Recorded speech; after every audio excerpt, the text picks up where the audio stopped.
They said it wasn't a gateway drug. My homie was taking subs and he ain't wake up the whole while.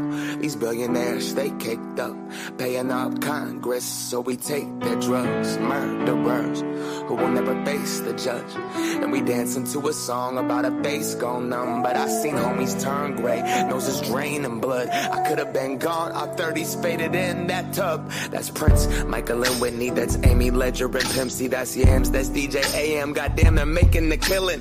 Now it's getting attention cause Sarah, Katie and Billy. But this shit's been going on from Seattle out to South Philly. It just moved about the city and it spread out to the burbs. Now it's everybody's problem, got a nation on the verge. Take activists off the market, jack the price up on the syrup. But Purdue Farmers about to move that work. My drug dealer was a doctor, had the plug from Big Pharma. He said that he would heal me, but he only gave me problems. My drug dealer was a doctor, had the plug from Big Pharma. I think he trying to kill me. He tried to kill me for a dollar. And these devils, they keep on talking to me. They screaming, open the bottle.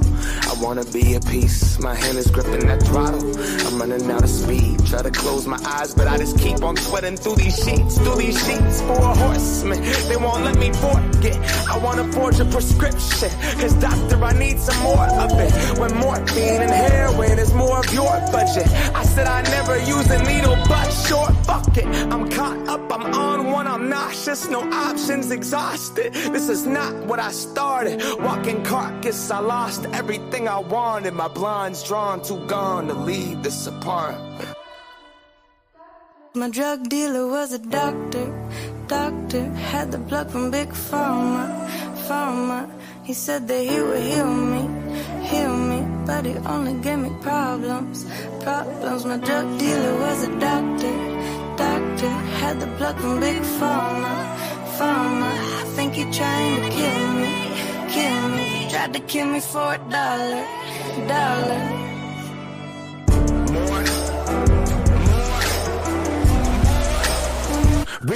Re-up, that certificate signed the prenup.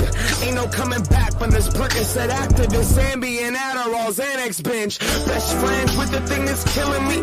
Enemies with my best friend, there's no healing me. Refilling these. They say it's debt, institutions and DOC. So God grant me the serenity to accept the things I cannot change.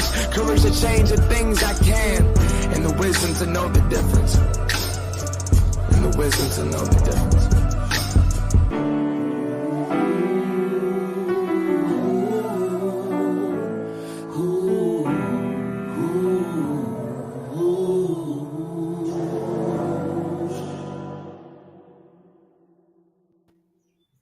Salute, MobTube. How's everybody doing today? Yes, I decided to skip the intro, in case you're wondering. Got to change it up every now and then, you know? 49 people. That's actually not bad for an addiction and recovery show, especially on a beautiful Saturday and a holiday weekend. So no complaints here. Mike Fleming, Miss Can't Be Wrong, Albaz, Dave, Tom Sheehy, Sally,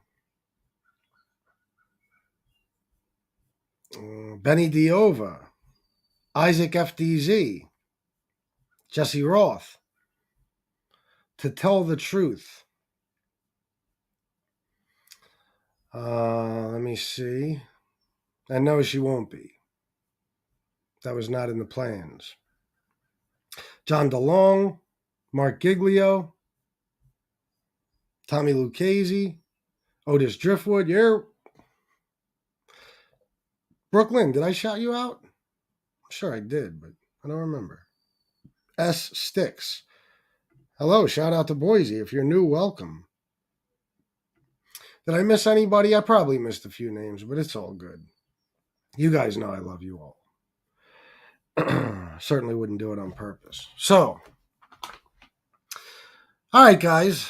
I told you I was going to be doing an addiction and recovery show today, and I had no doubts that I'd be following through with that promise. But I was questioning what I will talk about because I know it's a tough weekend for a lot of people. So I wanted to make this a little bit different than the past, I guess you could say, episodes of my addiction and recovery shows. So I'm going to get a little personal with you guys today, as I'm known to do. I'm generally the only one on here who does that, maybe to my detriment, but I assume that that's why I have the bond with my subscribers that I do. So I'm not going to stop now.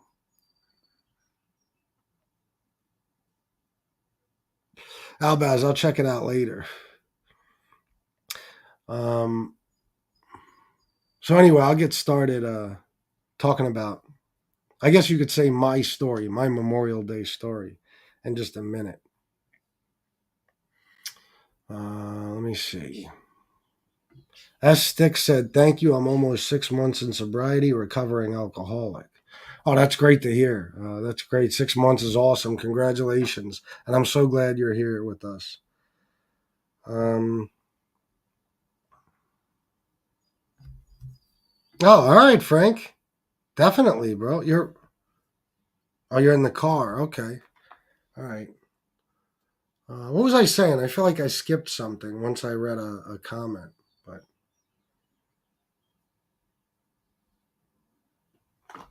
yeah, Tony Ducks, absolutely. And I'm going to tell you something today, guys. Now, listen, I need you to understand that there's many, many details in this story that I cannot go into. Many, many details for good reason. Okay, other people are involved. There might have been crimes committed. There's people till this day who it might affect if I told this story in full. So I have to leave a lot of stuff out. And I did tell you, like I said, I told you this story to some extent before, but not like I'm going to today. I am going to add some stuff. And the reason I'm telling it is because, like I said yesterday, the reason I wanted to make sure I did at least one show this weekend on addiction and recovery, and most likely I'll be doing one tomorrow too, is because I know that Memorial Day is hard for many, many different people for many, many different reasons. Mainly, of course, people who have lost loved ones who fought in our military and lost their lives. So this show is in memory of them. And even all our great service members today and vets. We love them, of course. We hold them in high regard, as we should. They get our respect, as they should. And like I said, this will be dedicated to them. Although my story is not about...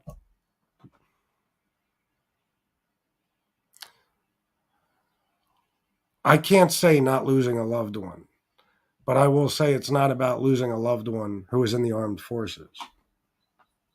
I'll tell you that. So give me a few minutes and I will get to that. We got 64 people. I want to try to get as many as we can in before I go on with this story. This is not going to be easy for me. I'm going to let you know that right now. This story, till this day, has a great impact on my life.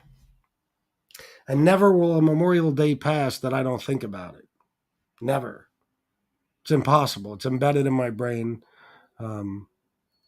till the end of time. So I'll let you know that now.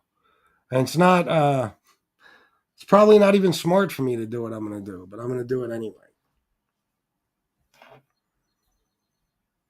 I don't need to, you know me. I don't hide behind any fake image. I don't pretend I'm anything I'm not. I never claimed to be anything I wasn't. I never told a story that wasn't true. And that's why I get the support I get. People don't realize that, but that's precisely why. So, Narcan, yes, nextdistro.org. I have some right here, guys. Don't forget. in memory of Mims, get yourself some Narcan, okay? It's easy. You can get it anywhere. And if you can't find it locally, just go on that website right there and it'll walk you through the process. It'll take you a total of maybe 10, 15 minutes and you'll have some Narcan sent to you in the mail. Easy as that. You'll forget you even did it and then you'll just get a package and you'll have multiple packages of, Narcan, I guess you could say. I got 4 myself. I'm not sure if that's the norm, but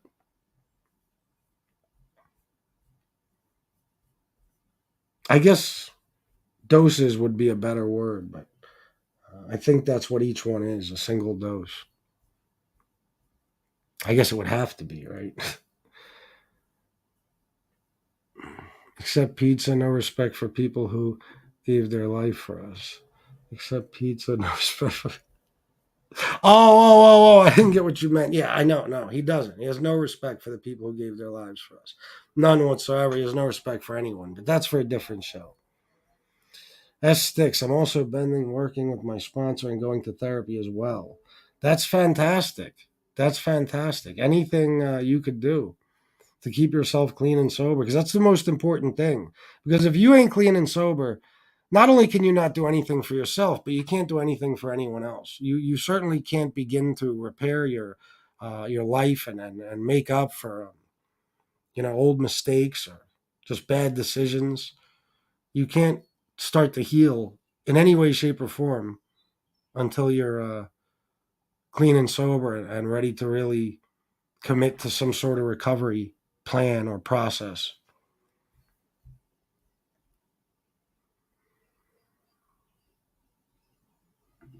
War, that's maybe. Maybe. Let me see. I might just do it. I appreciate that offer very much, but I might just do it this way because, like I said, I'm not sure if anyone being on with me would make it more or less difficult. I'm not sure. Rick, FBS, you are doing a great job helping people. Best to you and best to you and channel. Okay, Rick. Thank you, Rick. I appreciate that, man. I'm trying. I'm trying. Um, yes. Estic said trying to reconcile with a girlfriend. Yeah, that. I mean, listen. I don't know a time limit. I'm not a drug and alcohol counselor. And, personally, I don't subscribe to the belief that there's a time limit before you could do this. You must have this much clean time, and you can't start a new relationship unless you have this much clean time, and don't even start working on your 12 steps or whatever it may be until this date or that date. I just don't. I'll tell you why, because of my story, as Sticks. I'm not sure if you know, but my story goes just like this. Just to give it to you quickly, I was a pretty much a lifelong on and off drug addict and alcoholic. And it destroyed so much in my life: family relationships, friendships, relationships with obviously women, things like that. It destroyed my health. My health till this day is destroyed because of drug and alcohol addiction. And one day, while I was in the midst of a pretty long binge, I woke up. I decided this was it. I'm too sick and I can't take anymore. I went to rehab. While I was there, I saw a nurse that I guess you could say I took interest in. After I left there, I got a hold of that nurse. We struck up a relationship and we're married now. And I have a whole new life, which has enabled me to do this. So, yeah, I don't know. I'm not one of these people that'll tell you, well, wait until you have X amount of months before you try to reconcile with an ex-girlfriend. If you think you're ready, bro, and you don't think it'll have any negative impact on your sobriety, I say more power to you. More power to you, bro. And I wish you the best. I hope it works out. Tommy Lucchese said, don't call her, let her come to you. If not, then move on. Give her 1 week, relax, and give yourself time to be okay. That might be a good idea, too. or this. I'll tell you what I tried to practice in my sobriety. Fix yourself as best you can. Get as much of your life back together as possible. Become stable again. Maybe even, established. And then, and like I said, I don't believe in the one size fits all shit. I'm just giving my advice. If she doesn't seem receptive to your apologies or whatever it may be now, if you do all those things, if you fix your life up and you get back on track, and she's still somewhere in your life, or even someone who just hears about you through other people, she will see the changes you've made and most likely come to you. And if she doesn't come to you, it's probably because her mind is made up, and that's that. But, I'm not here to tell you how to go about it. I'm just here to wish you luck in your sobriety and your possible reconciliation with your girlfriend, and I wish you the best. Rick, I dabbled in drugs and lost friends in 70s and 80s, but was lucky. Basketball and learning my trade helped me not get into it now. Few beers. I'm good. Best to FBS and the crew. That's good, Rick. I'm glad to hear that, man. You found recreation that kept you from falling too deep into an addiction. So that's good for you, man. I admire that. Early recovery for relationships can be stressful. It can. It definitely can. But, everybody's different. Everybody is different. I know people who have gotten clean and sober and then tried to dive deep back into a relationship, and it fucked them all up and they wound up using again. But then there's somebody like me, so I'd be a hypocrite to say, oh, you can't do it that way, because I did it completely ass backwards, according to AA and stuff like that. Like, I'll tell you a story. After I left that rehab and me and Shanna were into our relationship several months, Thanksgiving rolled around. And for Thanksgiving, they had a reunion, an alumni reunion at that rehab. And like I told you, I hold that place so near and dear to my heart that I wouldn't miss up a single opportunity to go back there and see the people who helped me and just see the place that changed my life, to see it again. So I went. And that wasn't the only time. Any alumni thing they had after that until they closed, I went to. And the first time I went, I think I had spoken to the group or something, and I mentioned that I was in a new relationship, And my counselor, David, he came up to me afterwards and he said, "So you're in a new relationship, huh? If you don't mind me asking, with who?" I said, somebody I've known for a while. That's all I said. He was like, "Well, if you don't mind me asking, how'd you meet this person?" I said, "Dave, I really can't get into that right now, And I think the clinical director had asked me to. I think that's his title. And I just was vague, and then the next time I went back, I forget what it was for. It was just another alumni thing. The clinical director came to me again.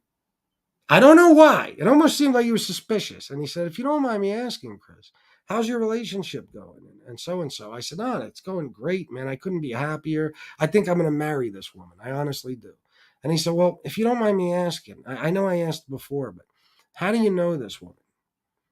I said, "All right, well, I'm going to tell you the truth, Jack. I met her here. She was a nurse here." And he froze in his tracks. He was fucking dumbfounded. His jaw was on the floor. And he said, "Well, I'd like to know who that is." I said, "Well, of course I'm not going to tell you that, Jack, but it doesn't matter anyway. She was not an employee here. She worked through an agency. So it doesn't make a difference." And nothing took place until well after I left rehab. I just happened to, I guess you could say, take an interest in her. The first time I saw her, I remembered her name from her name tag. And when I left rehab, I looked up that name on Facebook and I found her. And I started messaging her. And then next thing you know, phone calls and then a date, He wasn't happy, but what can I say? These things happen. These things, how many times things like this have happened? I am not the only one. Nurses fall in love with patients, doctors fall in love with patients, all that shit. And it wasn't even like that. Like I said, I was gone.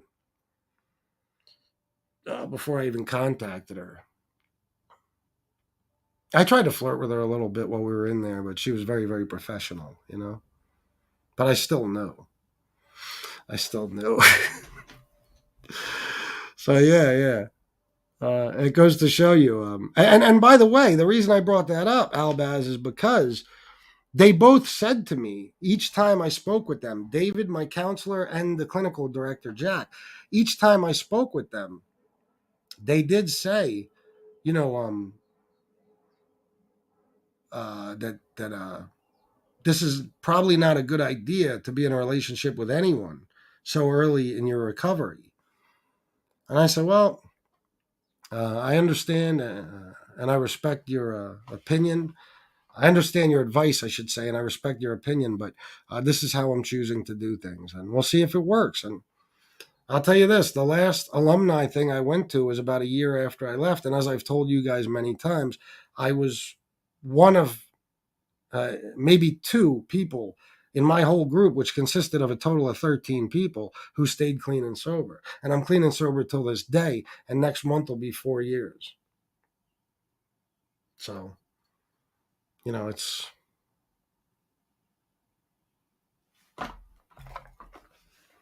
it doesn't, you know, there's no, like I said, one size fits all. You have to do this, you have to do that. Also, and I'm not recommending this to anyone because I know that programs and meetings and stuff can keep people not only clean and sober, but alive. I know people have been going to meetings for decades. They go every day, and I don't knock them one bit, but I did not work any type of program. Dave did sit with me about a day or two before I left rehab, and he came up with a whole aftercare plan for me. But I'll be honest with you, in my head, I knew goddamn well that I wasn't going to engage in it. You know, I am a hard-headed, stubborn motherfucker. You know, I am. And I know that when I set my mind to something, I'm going to accomplish it. And I set my mind to stay clean and sober. I set my mind on it, whatever you want to say, on staying clean and sober. And that's it. You know, now, does that mean I can't slip at some point or relapse myself? Of course not. Of course not. And I try my best not to test, you know, the waters, like not to put myself in situations that are super tempting. You know, I have people on here that often ask why I'm not around old friends, and what they like to say is he doesn't have any friends. He doesn't have anyone around him. He doesn't have people he could bring on the show with him and stuff like that. But the fact of the matter is, I have many, many friends. It's what they do for a living that causes the issue. You know, most of my friends are either past or current drug dealers, and many of my other friends are either past or current addicts. So I made my mind up a long time ago. As a matter of fact, when I moved out of York City and I moved to this house with Shanna, I changed my phone number. It was the first thing I did. And there's only one or two people I still communicate with. You guys have heard. I have a friend, the rapper dude, you know, that calls every now and then while I'm on the show live, whatever. You know, I've talked about my friendship with him, things like that. But I just don't, and you know, even there, you got to understand that's a relationship that goes back, you know, over 25 years, a friendship, whatever. You know what I'm saying? So it's not like some of my other friends who I hadn't known that long, and it was more easy to, I guess you could say, part ways with them. You know, there's friends I've had for decades, and those people I'll always talk to. But that's the key word, talk. I don't know that I'm going to hang out with any of these people in person ever again because there's too much temptation. And I'm not a weak guy by any stretch of the imagination. But there's the temptation of two different things there. The temptation of going back to selling drugs and going back to doing drugs. When I'm around that crowd, I feel like I felt when I was on the streets. that excitement, that adrenaline rush. You know, I feel that again, and I don't want to leave it almost. I don't want to leave it. Now, Shanna has met many of my friends with me, many of my friends, and I've explained the situation to her. Who we just met and why it's going to be a once in a blue moon, encounter with these people. And she understands, So that's it. Unfortunately, not everybody, like I said, I don't believe in any one size fits all method of doing anything. But um, for me, I had to put certain people in my past and leave them there. I had to. I had a friend call me the other day to tell me that my friend Dink's father died in prison recently, in state prison in PA, and nobody was notified till 2 weeks after he died. They had already buried him and everything. Okay, so I did help out a little bit, try to find out, because I am very good with research. I try to find out the date that he died. The family didn't even know. For some reason, the prison wasn't telling them any fucking thing. So, I was in communication with some friends for a while, just then, recently. And that's another, well, you know what? I won't get into anyone else's business. I'll just tell you that after Dink died, a lot of his family fell apart. And his father, something took place and he was robbed, I guess you could say, and he shot a dude in the back a few times with a 40 cal. And because the guy's back was turned, they looked at it as a murder. So, he got, I want to say 40 years, something like that. But he passed away recently in prison. So, when stuff like that occurs, I'm always going to, obviously have contact with old friends because we were all one big group.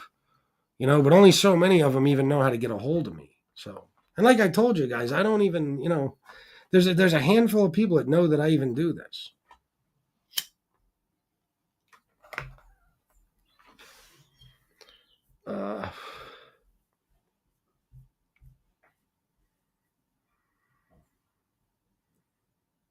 Top G says he is here. Top G also asks, what color is your Corvette? Look at him. Oh, shit. Albaz, she should learn about addiction recovery so she will know. Yeah, that doesn't hurt either. But the thing with that is, I never wanted to, just because I'm going through something, or I'm struggling, or I'm now in the recovery process, I never wanted to have to inconvenience the people around me. Now, I'm not saying that's what you would be doing, but I am such a fucking, nutcase. I live in my head that I feel like if I were to ask anybody, hey, could you attend an Al-Anon meeting or two, just so you understand alcoholism and what I'm going through? See, I was never able to do that, although I did have one or two people close to me that did that the first time after I had the seizure in '99, and I, went to outpatient. So just depends. Listen, if people love you, they'll do anything for you. Oh, Tony Ducks, absolutely right, bro. You never know. Thank you, S Sticks. Thank you, man. Doing my best. What's up, Silvio Dante? Good to see you. People, places, and things. Yeah, man. It's no joke when people say that. I go, like I said, I do most of my daily business in the city that I'm from, York City. I'm there all the fucking time. There's a lot of bad memories. There's also a lot of good memories. And just it's a city where I spent so many years that there's not a corner or a block where I don't have some sort of memory on. But it represents to me a place where I decided to become exactly who I eventually wound up becoming, a menace. And I like to keep that, in my rear view. I'll give you an example, and I've talked about this before, but there are new people here. There's a particular restaurant in New York City I love to take Shanna to, okay? I take her there. Well, we haven't gone as much lately, but even guys, you remember, we'd always be there. I would always tell you guys about it. We'd be there at least, once every 2 weeks or something. We'd go there on a weekend, whatever. And we did that for a long, long time. But this particular place is not exactly in a good neighborhood. There aren't really any good neighborhoods in New York City, but it's a neighborhood place. So, there's still people that lived in these neighborhoods, 40, 50 years ago that moved out to the suburbs that still go there, because they love the place, the prices, everything. So it's not, you're not in like it's not a real danger zone. If it was, I wouldn't take Shanna there, especially since I myself have enemies in that city. But when I sit there with her and I listen to the conversation, this one got locked up. I could hear people, people are loud in the hood, This one got locked up. This one became a rat. This one just got killed. Oh, there was a shooting down the street.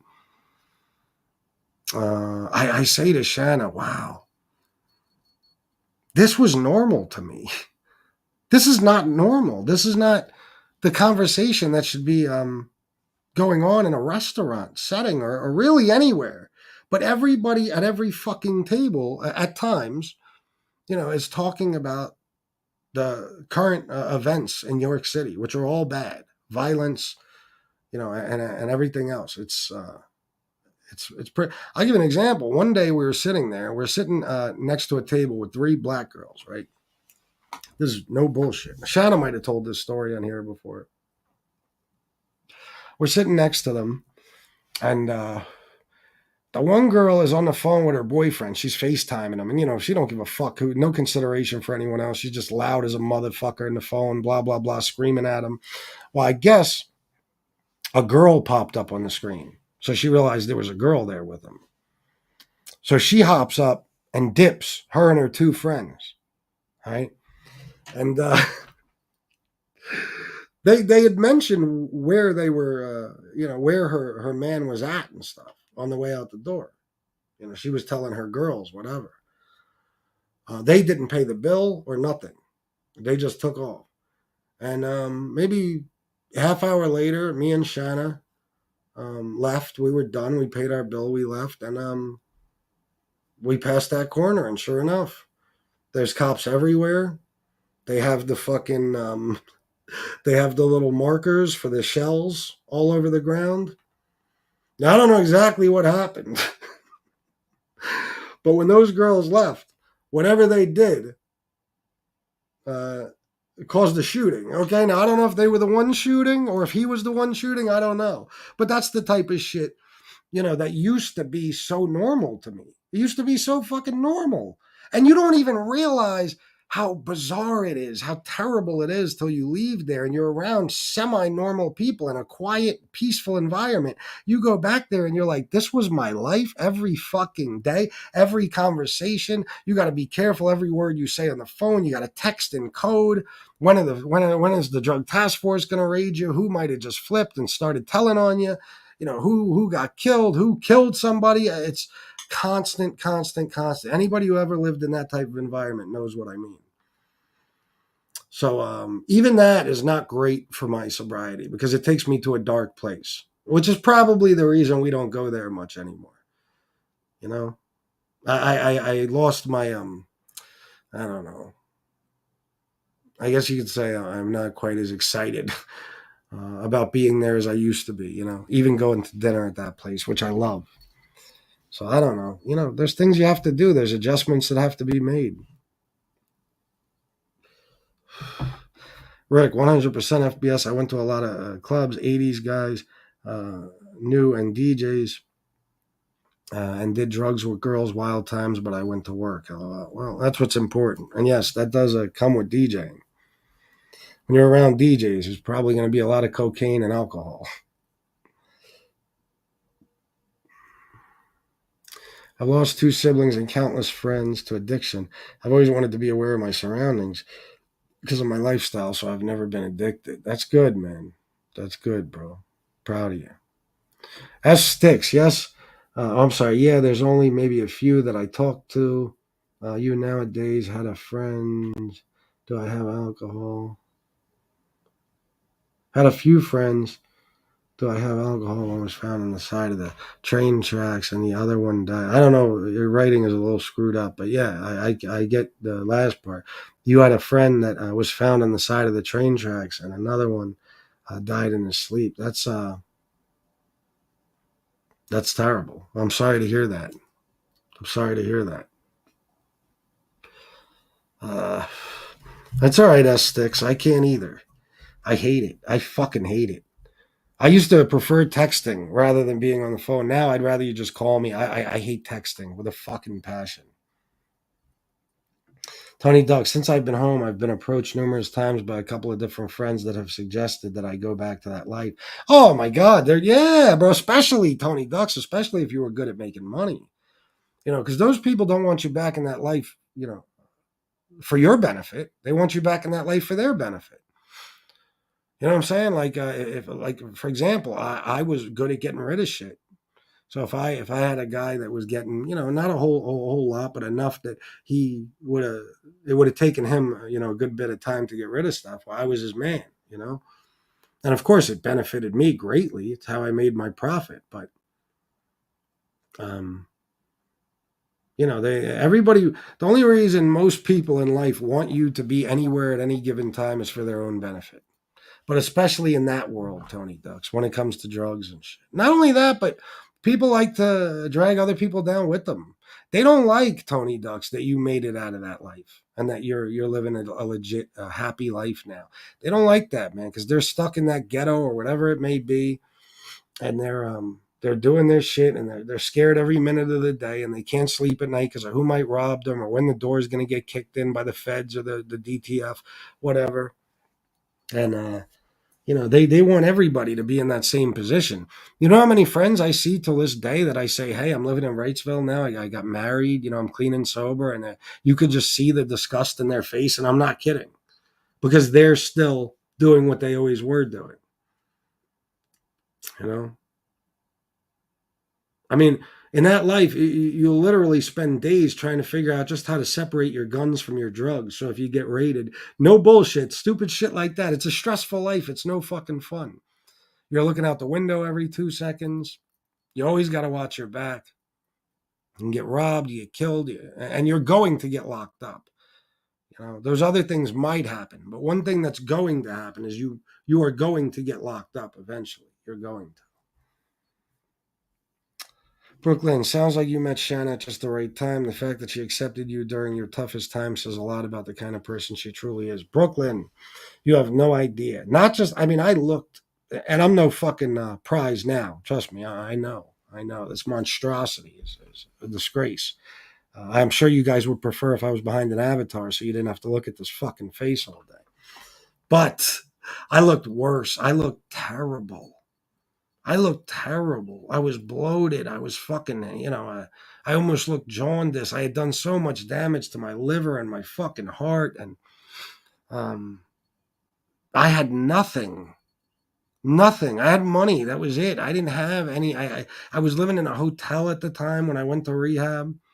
I had a car and some money and possessions, but there was nothing stable about me. I wasn't established in any way. My credit was shot. I was not what you would consider desirable to any woman, but yeah, that's why I call her my angel. She is.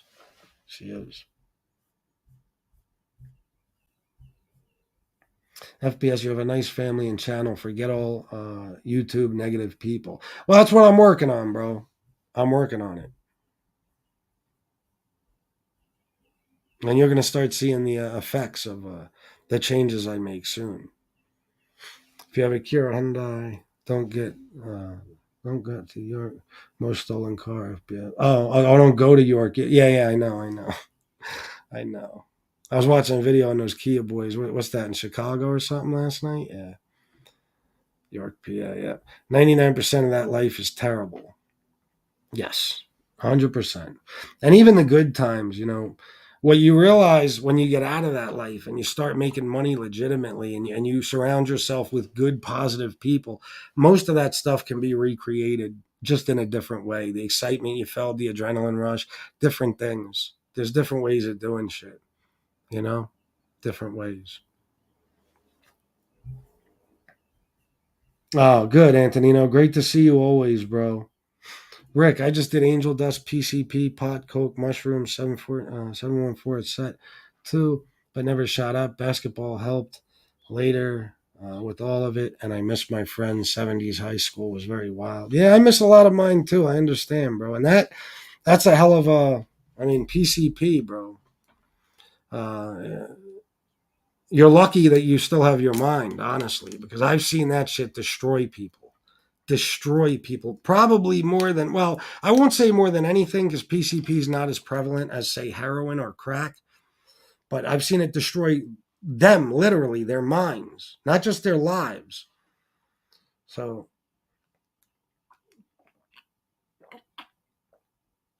the first person I ever saw die, it was from PCP. They jumped off a fucking roof in Glendale. Tony Ducks, 100%. They're looking for me to come back around for their own selfish reasons. Needless to say, I haven't spoken with those guys since. And, bro, that's the best way to keep it, man. Listen, when I talk to my old friends, it's generally about music or, like I said, something that went on, maybe like with Dink's dad, for example. Something like that. Something that obviously I need to know about. I was very close with Dink was my best friend and his father. We, us friends, paid for Dink's funeral and we helped his father greatly to set up a memorial and all types of other shit. So stuff like that, I want my friends to notify me about, and if I can help in any way, like in that situation, I'm going to. But, when it comes to just chit chat, there's no just chit chat because we don't have anything in common anymore. We don't have anything in common anymore. I just stay away from it, man. I changed my life. Nobody can say I didn't. As Sticks, I'll tell you what, man. I wish I was more reliable for you guys. I was doing them on Wednesday and Thursday, then Thursday and Friday. I switch it around, but I will give you guys. I'm going to do this, and I'm going to promise you guys. Over the next couple of days, I'm going to figure out an exact time on a certain day of each week, or maybe 2 days each week, where I'm going to do these shows, and I'm going to stick to it. I promise you guys, unless there's an emergency or something, because these shows are really important. I know they are. Yes, Miss Can't Be Wrong. Thank you for putting that up. She's always got my back. Look at me slacking.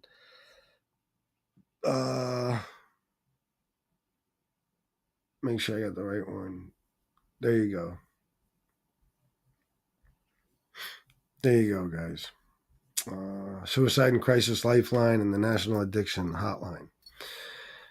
All right, guys, so I'm going to get into this with you. I've been putting it off. There's 78 people, 43 minutes in. This isn't going to be well, you know what? I can't even tell you how long this story is going to be because I'm going to kind of wing it, and I have to pretty much edit it throughout the story because there's certain things that can't be said. Certain things that can't be said. I'll tell you this. Oh, War, that's great to hear, man.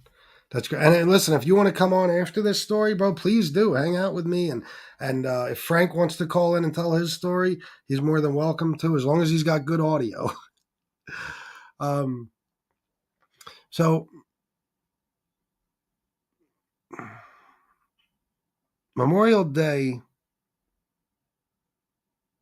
I always mix it up 2005 and 2006, but it had to be Memorial Day of 2006. And there's a reason why I mix it up. But yeah, it was. Memorial Day of 2006.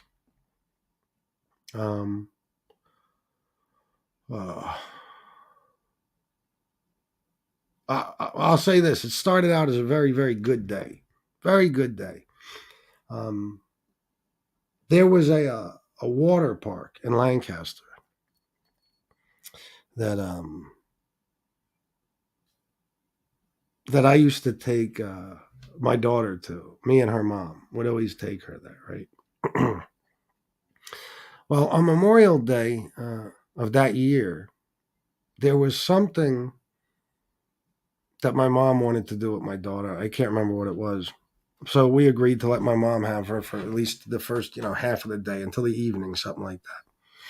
And me and my daughter's mom, we went to this water park alone. It was the first time we'd ever gone without my daughter, so you could have a different type of fun. You know what I mean? Anyway, we had a great time. Came home, had a great time.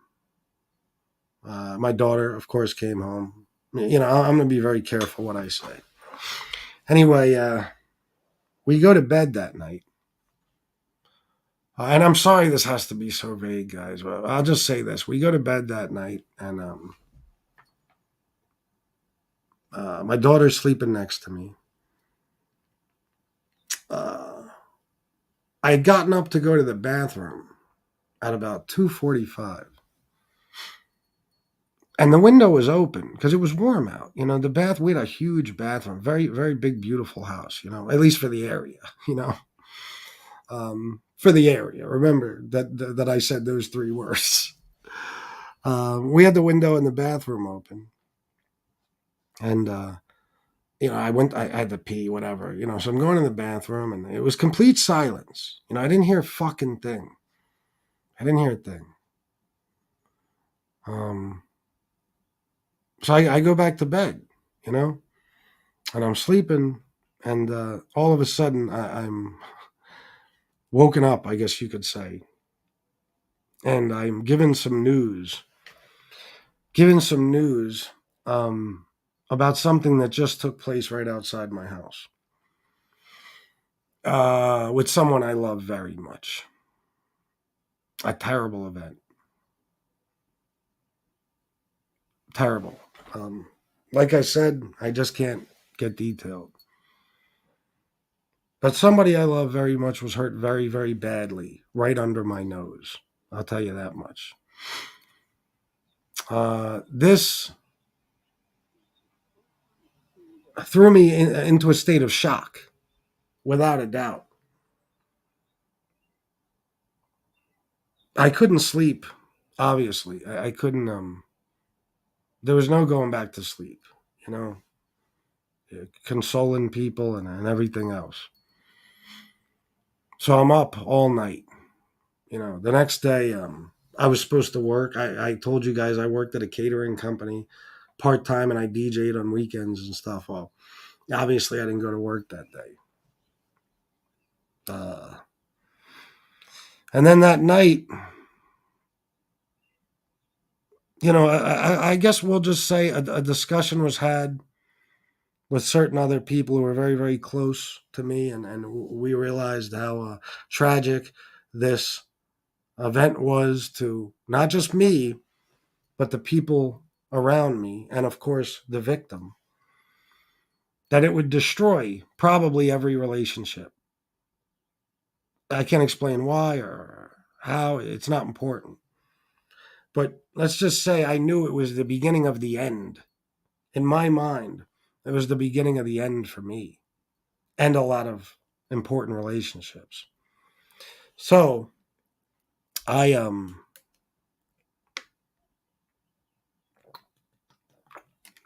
went from just doing cocaine on nights where I would go out. There was a place called Ada's. It's a VPA, members only, open till 4 a.m, whatever. And when I would DJ, I'd get high, I'd get drunk, and then afterwards, I didn't get high, I would drink. And then when I went to Ada's afterwards, because I would leave the club in Harrisburg or York, wherever I was DJing, I'd shoot to Ada's. I'd still have till 4:30 in the morning, and I would start doing coke, and I would sell my shit in there too, of course. And then I would go home, and I knew the ducky routes, through York City, so I never got a DUI, at least not leaving from Ada's, okay?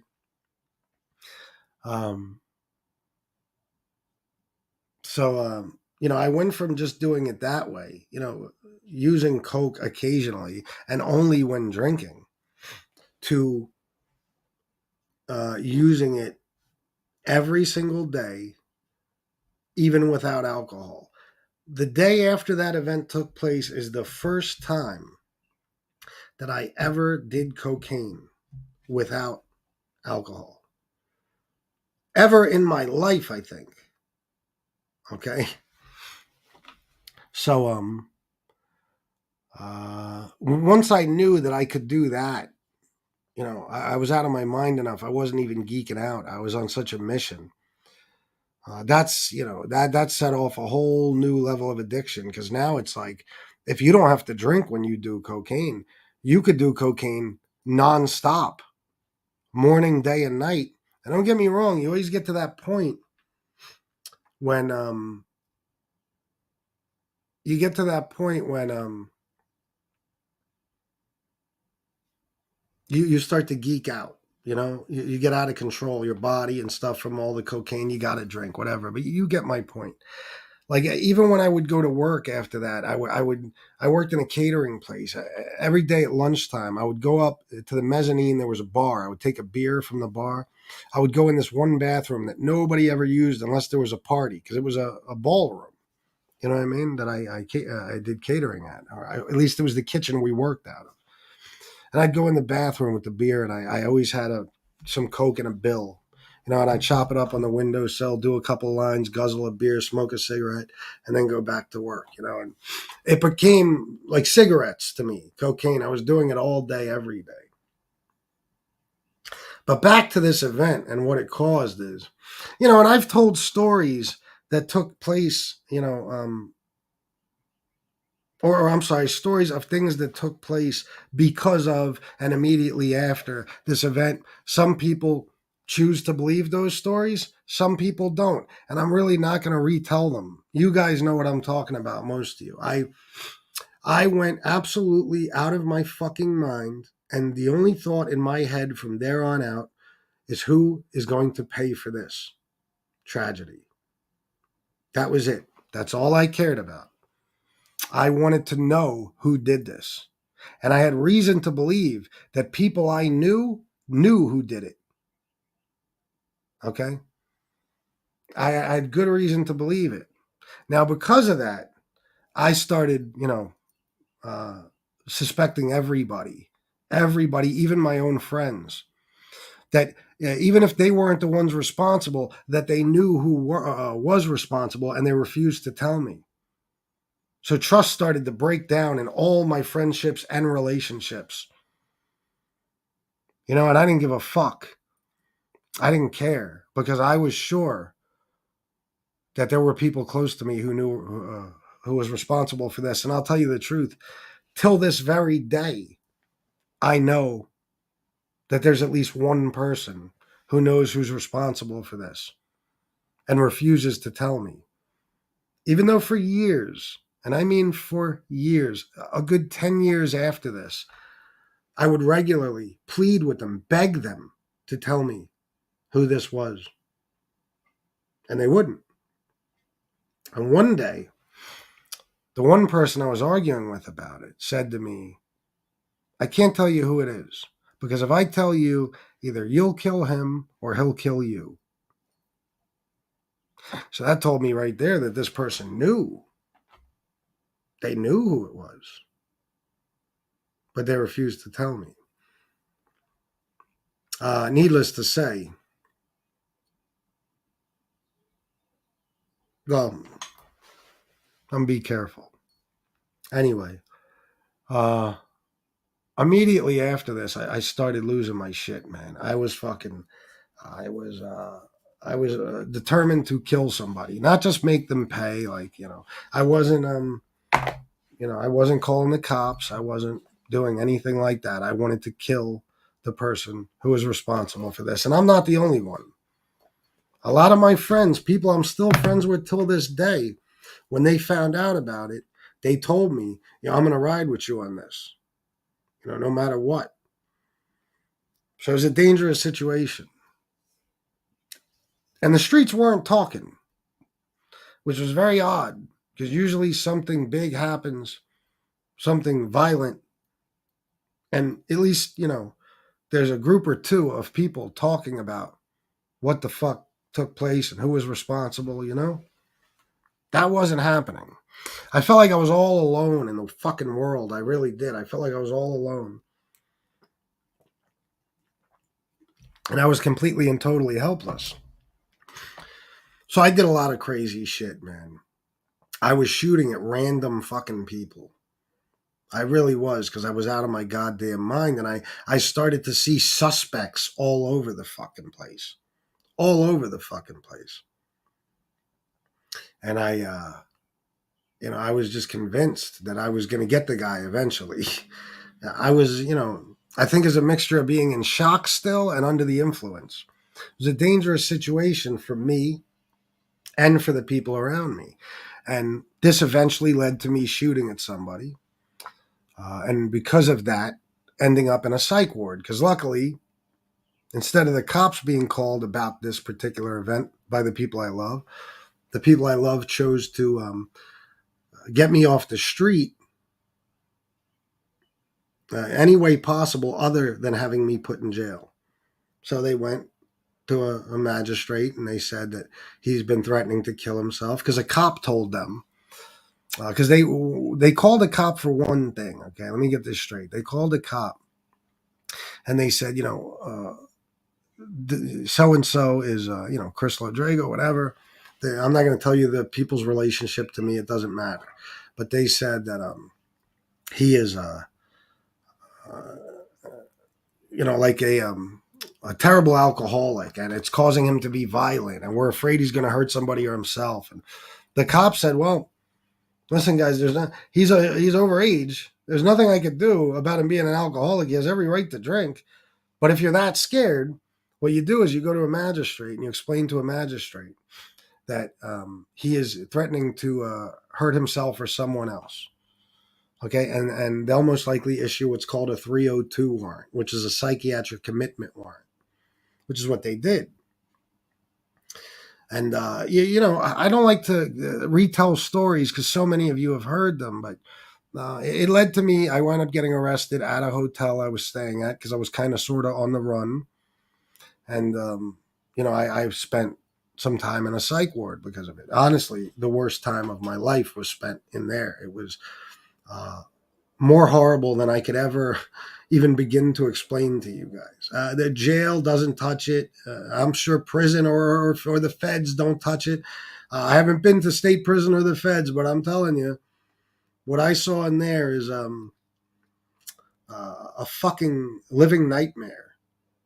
And just being in that situation, it can't be described. You'd have to talk to somebody who's been there, and they'll tell you the same thing most likely. Some psych wards probably differ from others, but I'm telling you right now, it's a fucking terrible place. It's a terrible place, especially when you're going through severe alcohol withdrawal. Because alcohol withdrawal is the most painful thing you could ever imagine. And it fucking causes hallucinations and all types of other shit.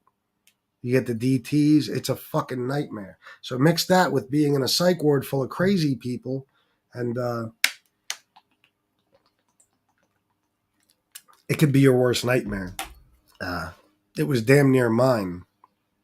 Except my worst nightmare kind of came true on Memorial Day,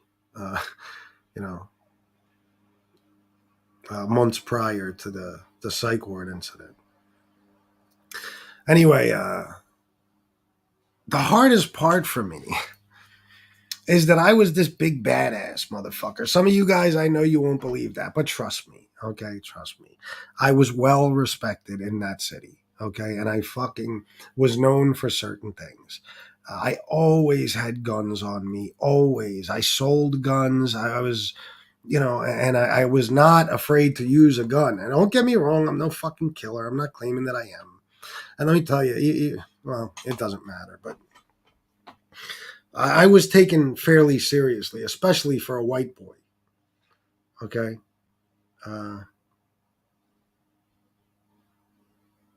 But because of that, and because of the fact that I know the type of man I am, that if I would have heard something going on and come outside, and came outside and saw someone hurting a loved one of mine, I would have killed them. And I know that in my mind that I would have.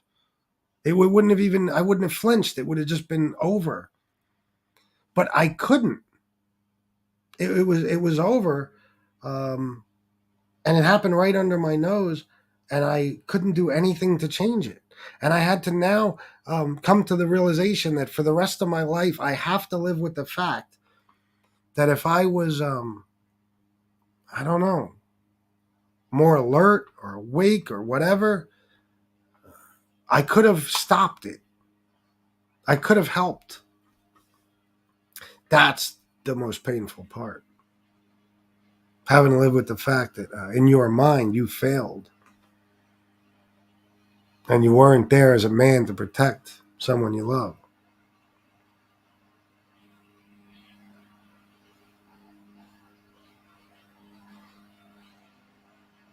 So, the other part of it that really hurt, is that this most likely took place because of me and my, I guess you could say, street activities.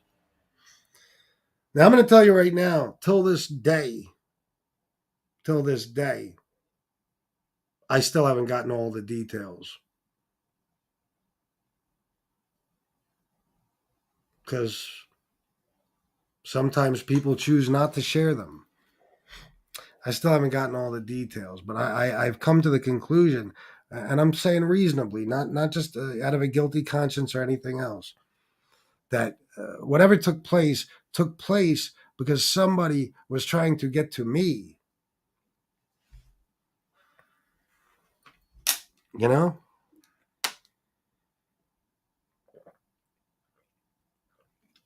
I was known for having a lot of money and a lot of drugs at all times.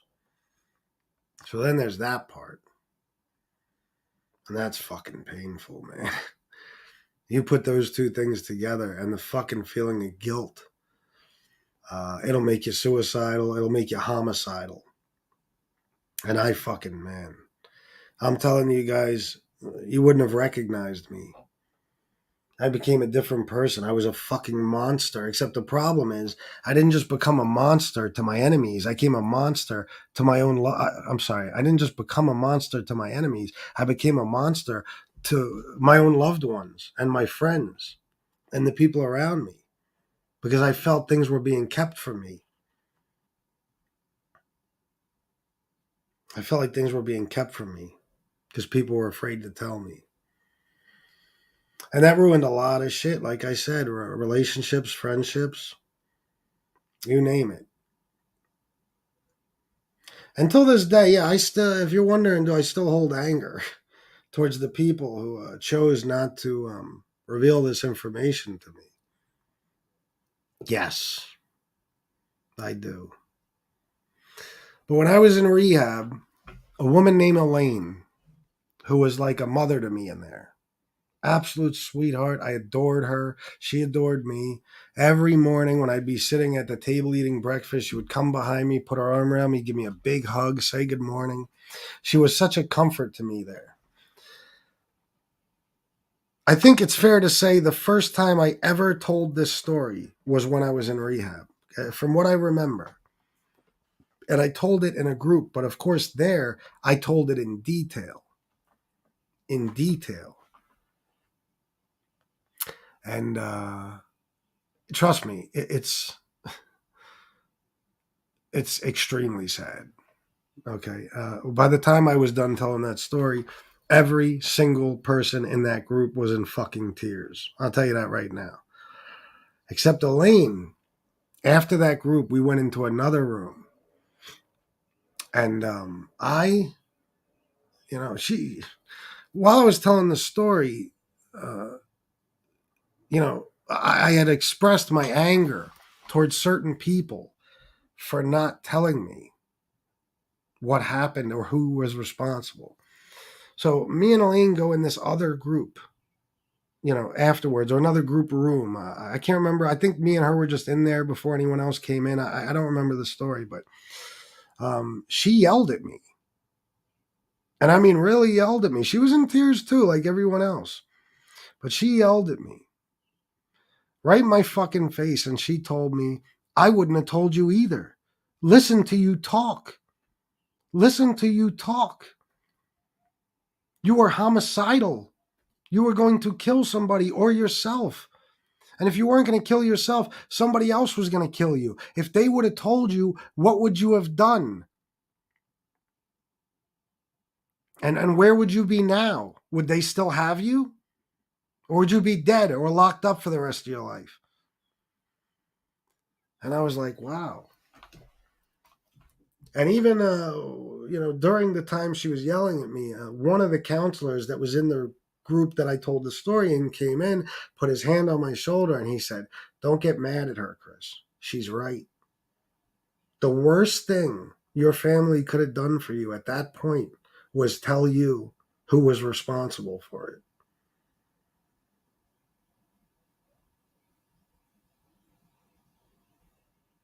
Now I realize they were correct, but I still haven't let it go.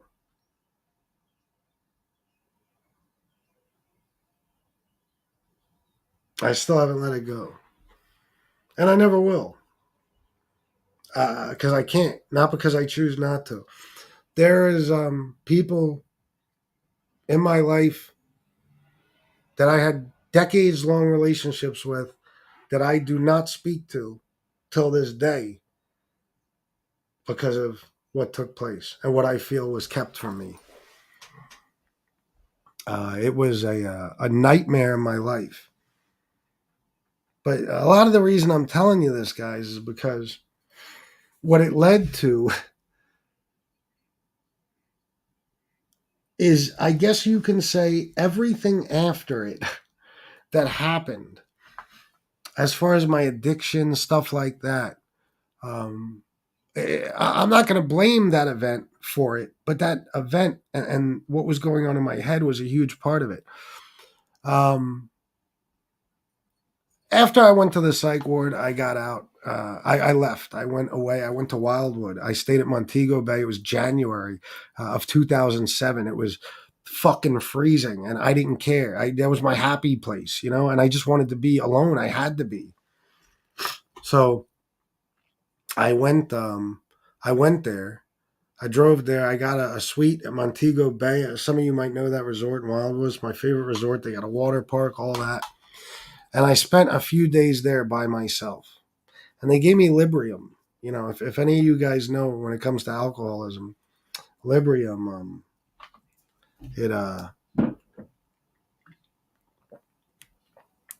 I guess you could say it's like Suboxone for alcoholics. It takes away the withdrawal, but at least for me, and I know everybody's different, but it kind of mimicked the effect of alcohol. I almost felt fucked up when I took it, So I had 3 days worth of that. They never give you more than 3 days of Librium. And I went and I had an American Express card. I had all the money in the world at this point. I had probably, I don't know, I had tens of thousands. I had at least 40,000 in cash saved. I had fucking, and that was just, in a safe. I had different bank accounts. I had fucking, because of my DJ business, my hustling, I had credit cards. Because during that time period, the years before that event, my DJ business, took off. I fucking was working. I was very, very responsible, and I was mostly clean and sober, except I would drink on weekends and stuff like that. But I wasn't in an addiction at all for years prior to that event. Now, very close, within months of it, I'd say I started, picking up picking up the pace with the coke and the alcohol. It was getting bad. But for years before that, I wasn't, in any type of a addictive state, or whatever you want to say, state of addiction, whatever. I was just using recreationally. And throughout that time, I fucking, improved my credit drastically, like to the point where I think during that time period, the last apartment I had applied for after the psych ward and all that was, I think they told me my credit score is like 745, which is pretty fucking good. Okay.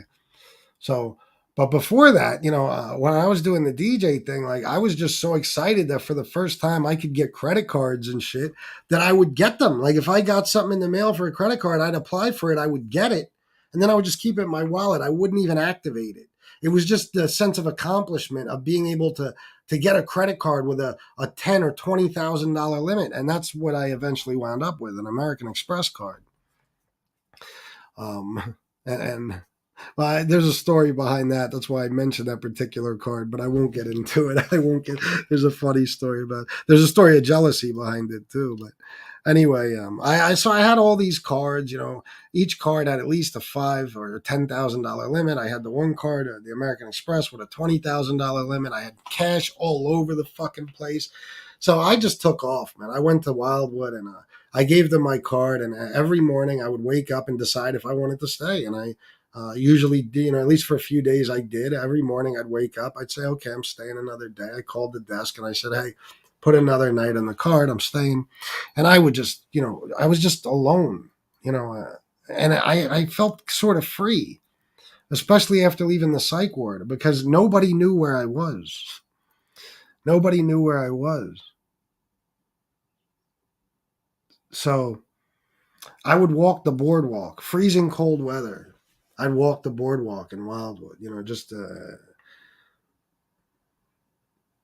because anybody who knows Wildwood knows that in the winter, it's not like Ocean City, Maryland or anything. It's a fucking ghost town. There ain't shit happening in Wildwood in the winter. Nothing. That whole boardwalk is shuttered. There's nothing going on. There's no other people on it. And I would just do that just to be alone, look at the water, feel the cold air. And, I would keep my sliding glass door open, to the balcony, because it was an oceanfront suite. I would keep it open with the heat turned the whole way up just so I could hear the ocean at night and fall asleep to it. It was a little bit of serenity for me.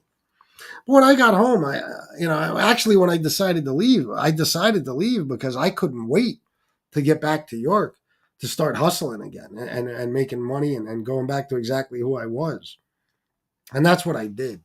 But, eventually within a year or so, I got my shit together. I got clean and sober. I got a very good job at a factory. Very good job. I got an apartment for me and my daughter, because I had a 50-50 custody of her. And, I really restarted my life. And I was doing everything fucking legit. I was making a good living.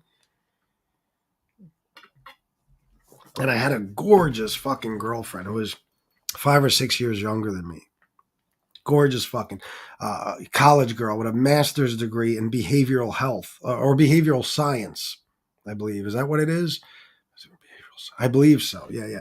She runs a whole behavioral health program at a hospital now. She's fucking loaded. But I was with her and we would go out every now and then. Sometimes on weekends, but usually not even every weekend. We would drink and stuff, but then I'd go right back to work. And, it was good, man. Life was fucking good. I was as stable as could be. I was once again improving my credit because I fucked it up a little bit after the psych ward and shit, getting everything back together. And that went on for about 4 years. Then I lost that job. Once I lost that job, I dove right back head first into, I said, okay, I could either go get another job or I could be who I am. And, I went out and I bought a couple of pounds of lavender kush, a couple of ounces of Coke, and I started hustling again. And it was the worst mistake I could have made because that led to years of not working and using. Now, I can't say not working because I'd get a job here and there. I'd work it for a few months and I'd quit. But for about 3 years or so, something like that, I was just on the street. And, it was getting really, really bad again. Really, really bad again. I started to, brush off certain responsibilities. I wasn't the father I wanted to be. I wasn't the son I wanted to be. I wasn't the brother I wanted to be. I wasn't the friend to my friends that I wanted to be. None of that. And, you guys know this story. I eventually wound up in heart failure, and they said I had 10% of my heart function. I was supposed to die in that hospital, and I didn't. After the hospital, I did not skip a beat, guys. I mean, when I left the hospital, I had 10% of my heart function. I could barely walk. I couldn't even stand up in the shower because when your heart's that weak, there isn't much you can do physically. The first thing I did, I left that hospital after 12 days of critical condition, being in critical condition in a cardiac intensive care unit. Okay. I left against medical orders, doctor's orders. I went home and the first thing I did was align, but I stayed fairly, I wasn't drinking or anything. I would sneak a little Coke here and there. Yeah, I was still doing that. But then it didn't take long before I would drink every now and then. I would drink every now and then. And then it got more and more. And I was super deep back into my addiction again. Listen, the story goes on and on. Most of you know it. But the point of telling the story I told today is that the pain from that tragedy has never gone away. Now, the last few years, I would say it's the most free I have been of it. In other words, I was able to put it in my past to some extent. I don't quite feel the pain I used to. I'm a little, I like to say that I am letting it go finally, or at least I'm doing my best to. It's very, very difficult, but it still haunts me. I have nightmares all the time about being woken up that night at 3 a.m. and finding out what just happened. I have nightmares all the time, but in rehab, I promised myself that this is something I had to put in my past, because if I didn't put this tragedy in my past for once and for all, it was going to kill me. It was going to kill me. So I made that decision there to do it. Now, have I been doing my best at freeing myself from the guilt and from the constant memories and reminders of what took place that day, that night?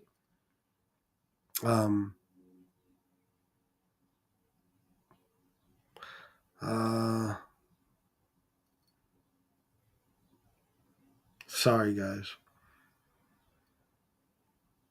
It's not easy to talk about anyway.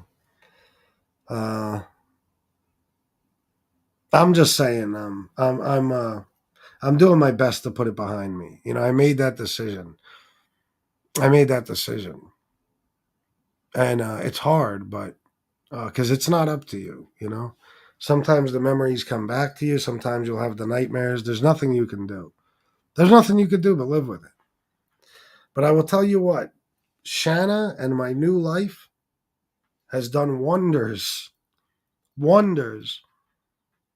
for the pain that I spent a lot of years feeling,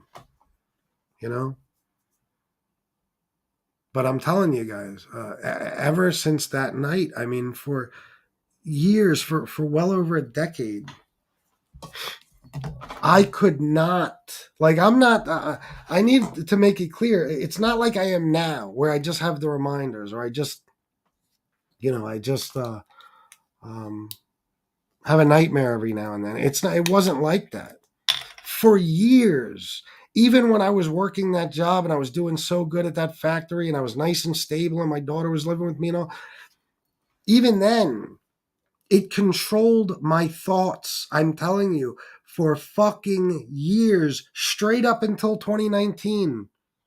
It controlled my thoughts. There was not a single fucking day where I didn't dwell on it and think about it. And the anger was building every fucking day, even years later. And I'm not just mad at the people who fucking caused it, but the people who know who caused it and won't tell me. For fucking years, guys.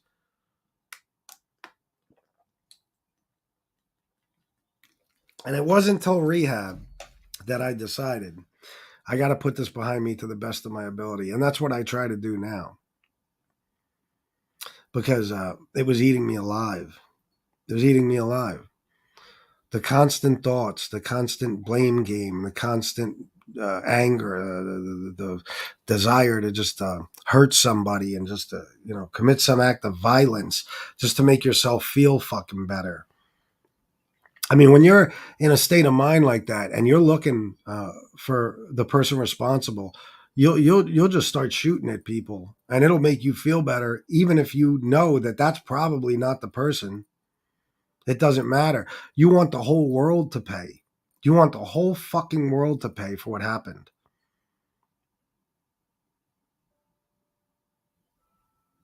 And that's how I was for a long time, man. But now I do my best.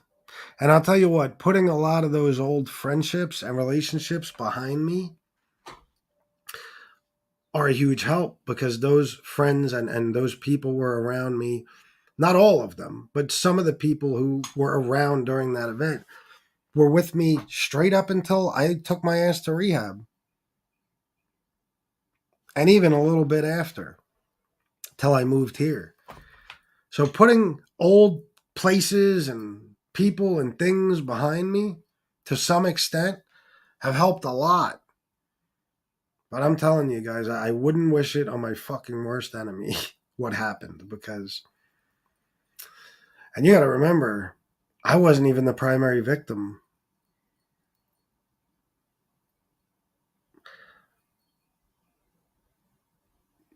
What happened to the actual victim?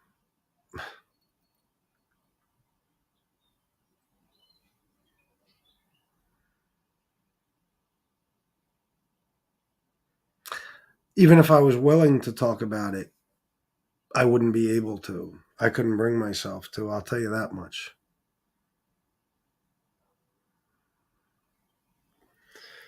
That event ruined many, many lives. Many, many lives. Mine was just one of them. But I'll tell you what, man, that's why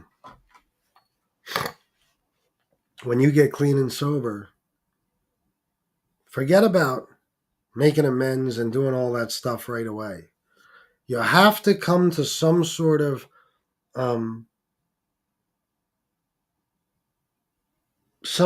conclusion in your mind, like, okay, how do I handle this going forward? If this particular event is what's been haunting me and most likely causing me to fall back into addiction over and over again, and even if you're using that event just as an excuse so you can continue with your addiction, if that event is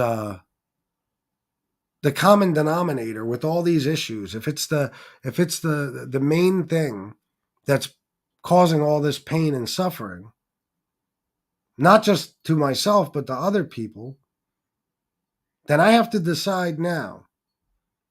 I'm either going to put this in the past or I'm going to keep dwelling on it.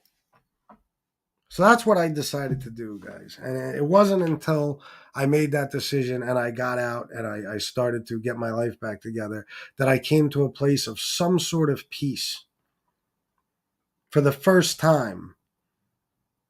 For the first time in 14 years.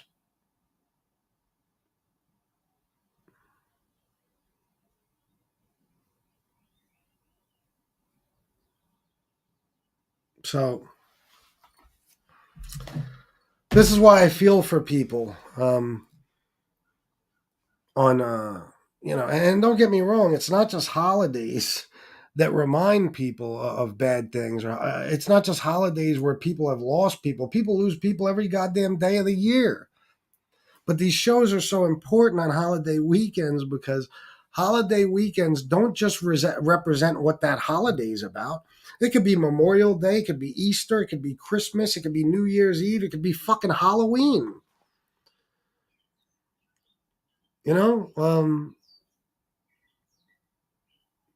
They represent a lot of things. You know what I mean? Those weekends represent, those holidays represent, or at least, they represent family get-togethers. They represent partying and having fun and being with your friends and people around you, and they bring back memories, and you know what I mean? It's not just what the holiday stands for. And obviously we can't do a show every day. So holidays are important, and especially holiday weekends, because holiday weekends are generally extended weekends. And this is America. So everybody celebrates everything with alcohol and lots of it. And in many, many cases, drugs too. And yeah, sometimes these holidays also represent loss. Now, Memorial Day, of course, the whole point of Memorial Day is to remember people that were lost in war.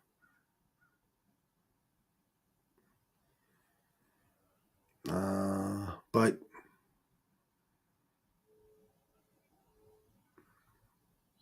I mean, depending on your personal experiences, it might mean something more personal to you.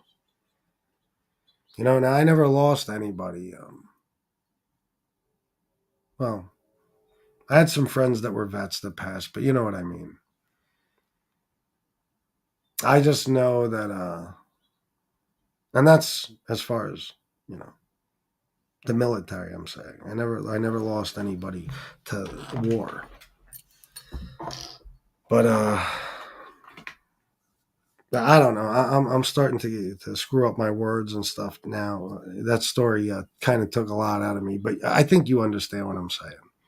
Holiday weekends are tough for people. That's all. I'm being verbose. I'm taking the longest way around a point.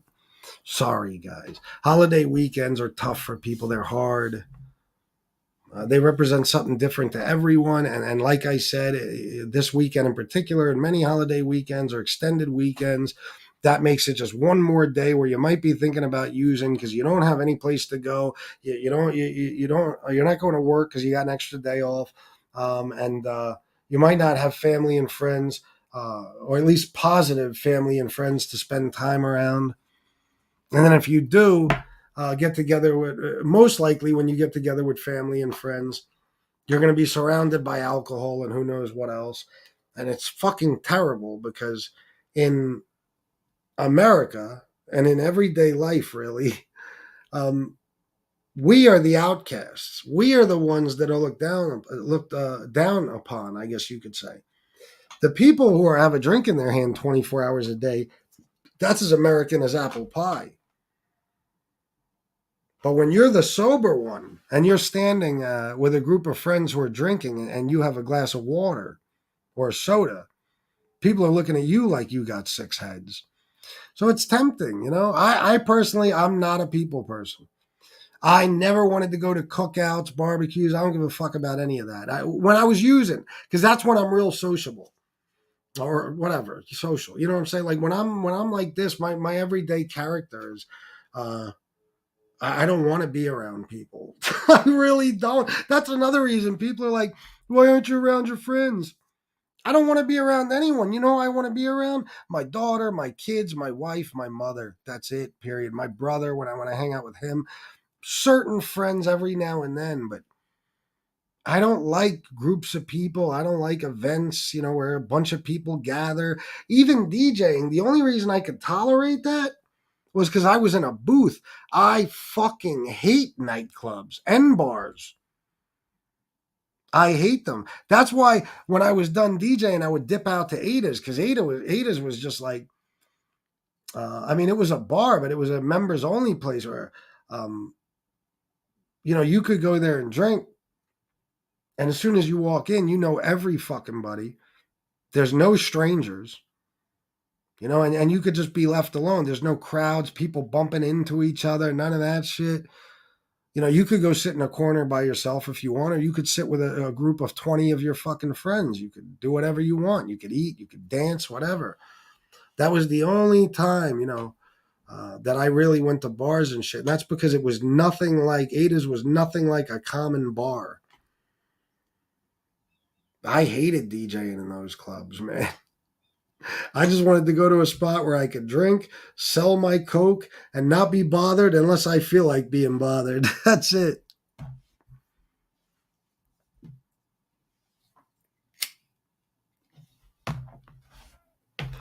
Anyway, guys, uh, I'll drop the link. And if War wants to come on, we could chat a little bit. If any of you want to come on and talk a little bit, the link will be in the chat. You ain't got to show your name, your face. You can use your avatar, whatever.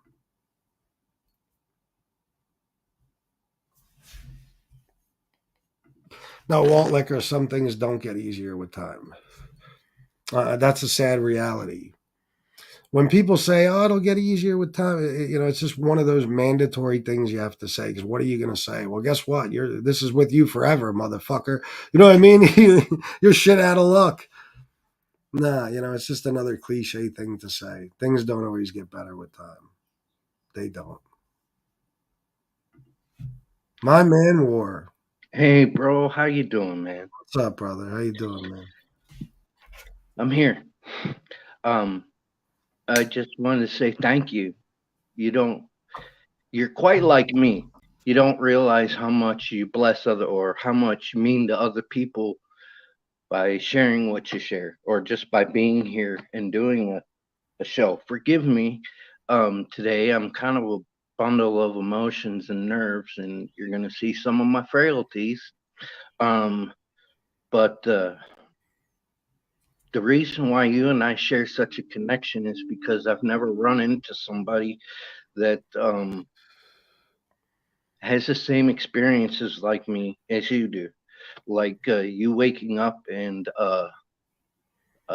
just feeling off and Yeah, angry, or I don't even know what it is. yeah, You just, and I might cuss. I'm sorry for that. I'm not trying to offend anybody, but damn, you feel screwed up, and you just feel like you're in a hurricane, in your head and in your spirit, in your heart, in your spirit, and you feel like nothing is settled, nothing is right, and you begin to think about things, you know, and it consumes you.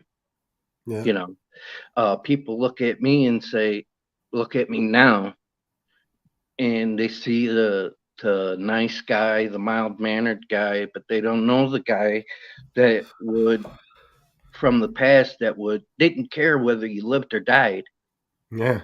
They don't see the guy that would walk up to you and just put a freaking blade in your throat or shoot you at the drop of a hat and not even care about it. You Yeah, know. trust me, I know, brother. I Um, know. and sorry, I'm a little bit shaky today. No, bro, Um, it's all good, man. and it's frustrating, you know. And the biggest one of the big deterrents for me is all those people for years, all the cops, all the teachers, everybody, all the family members, all the people that said, "Oh, you're worthless. You'll never amount to anything. You'll never be anything." Um, I would be proving them right. You know what I mean? By embracing my past and going back to it.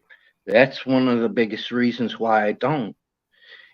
And one of the biggest reasons why I believe the way I do is because when I had my experience, um,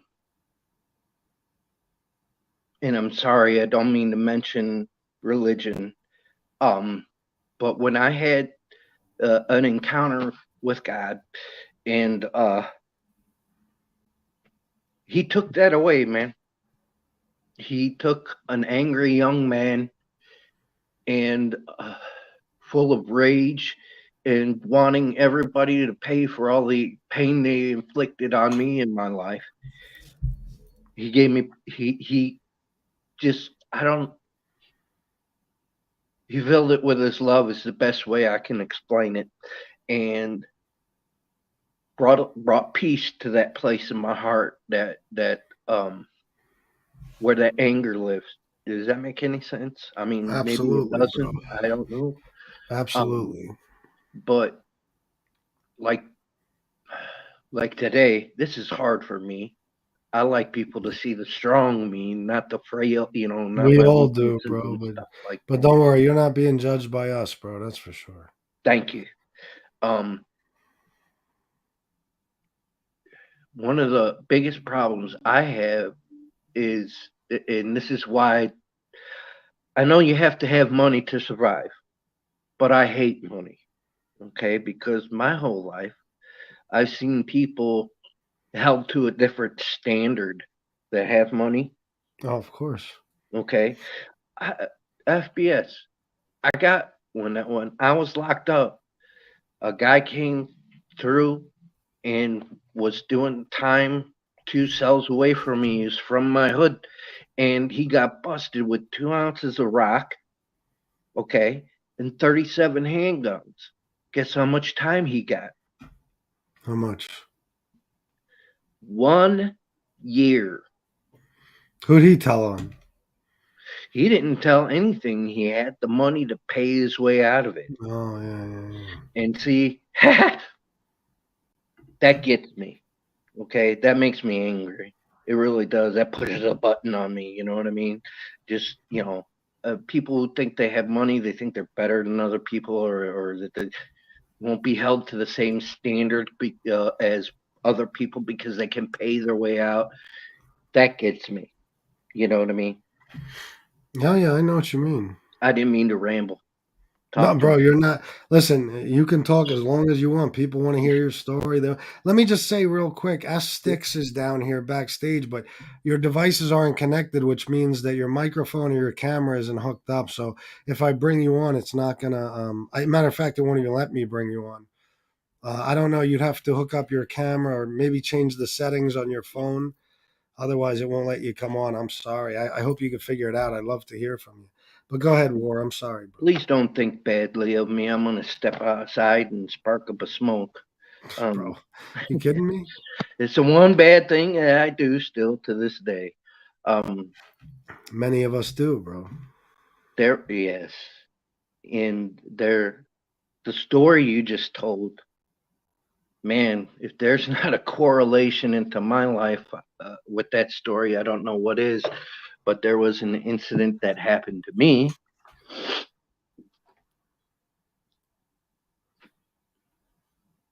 and this is after many years of rehab and proving myself and showing people that I had changed and things like that.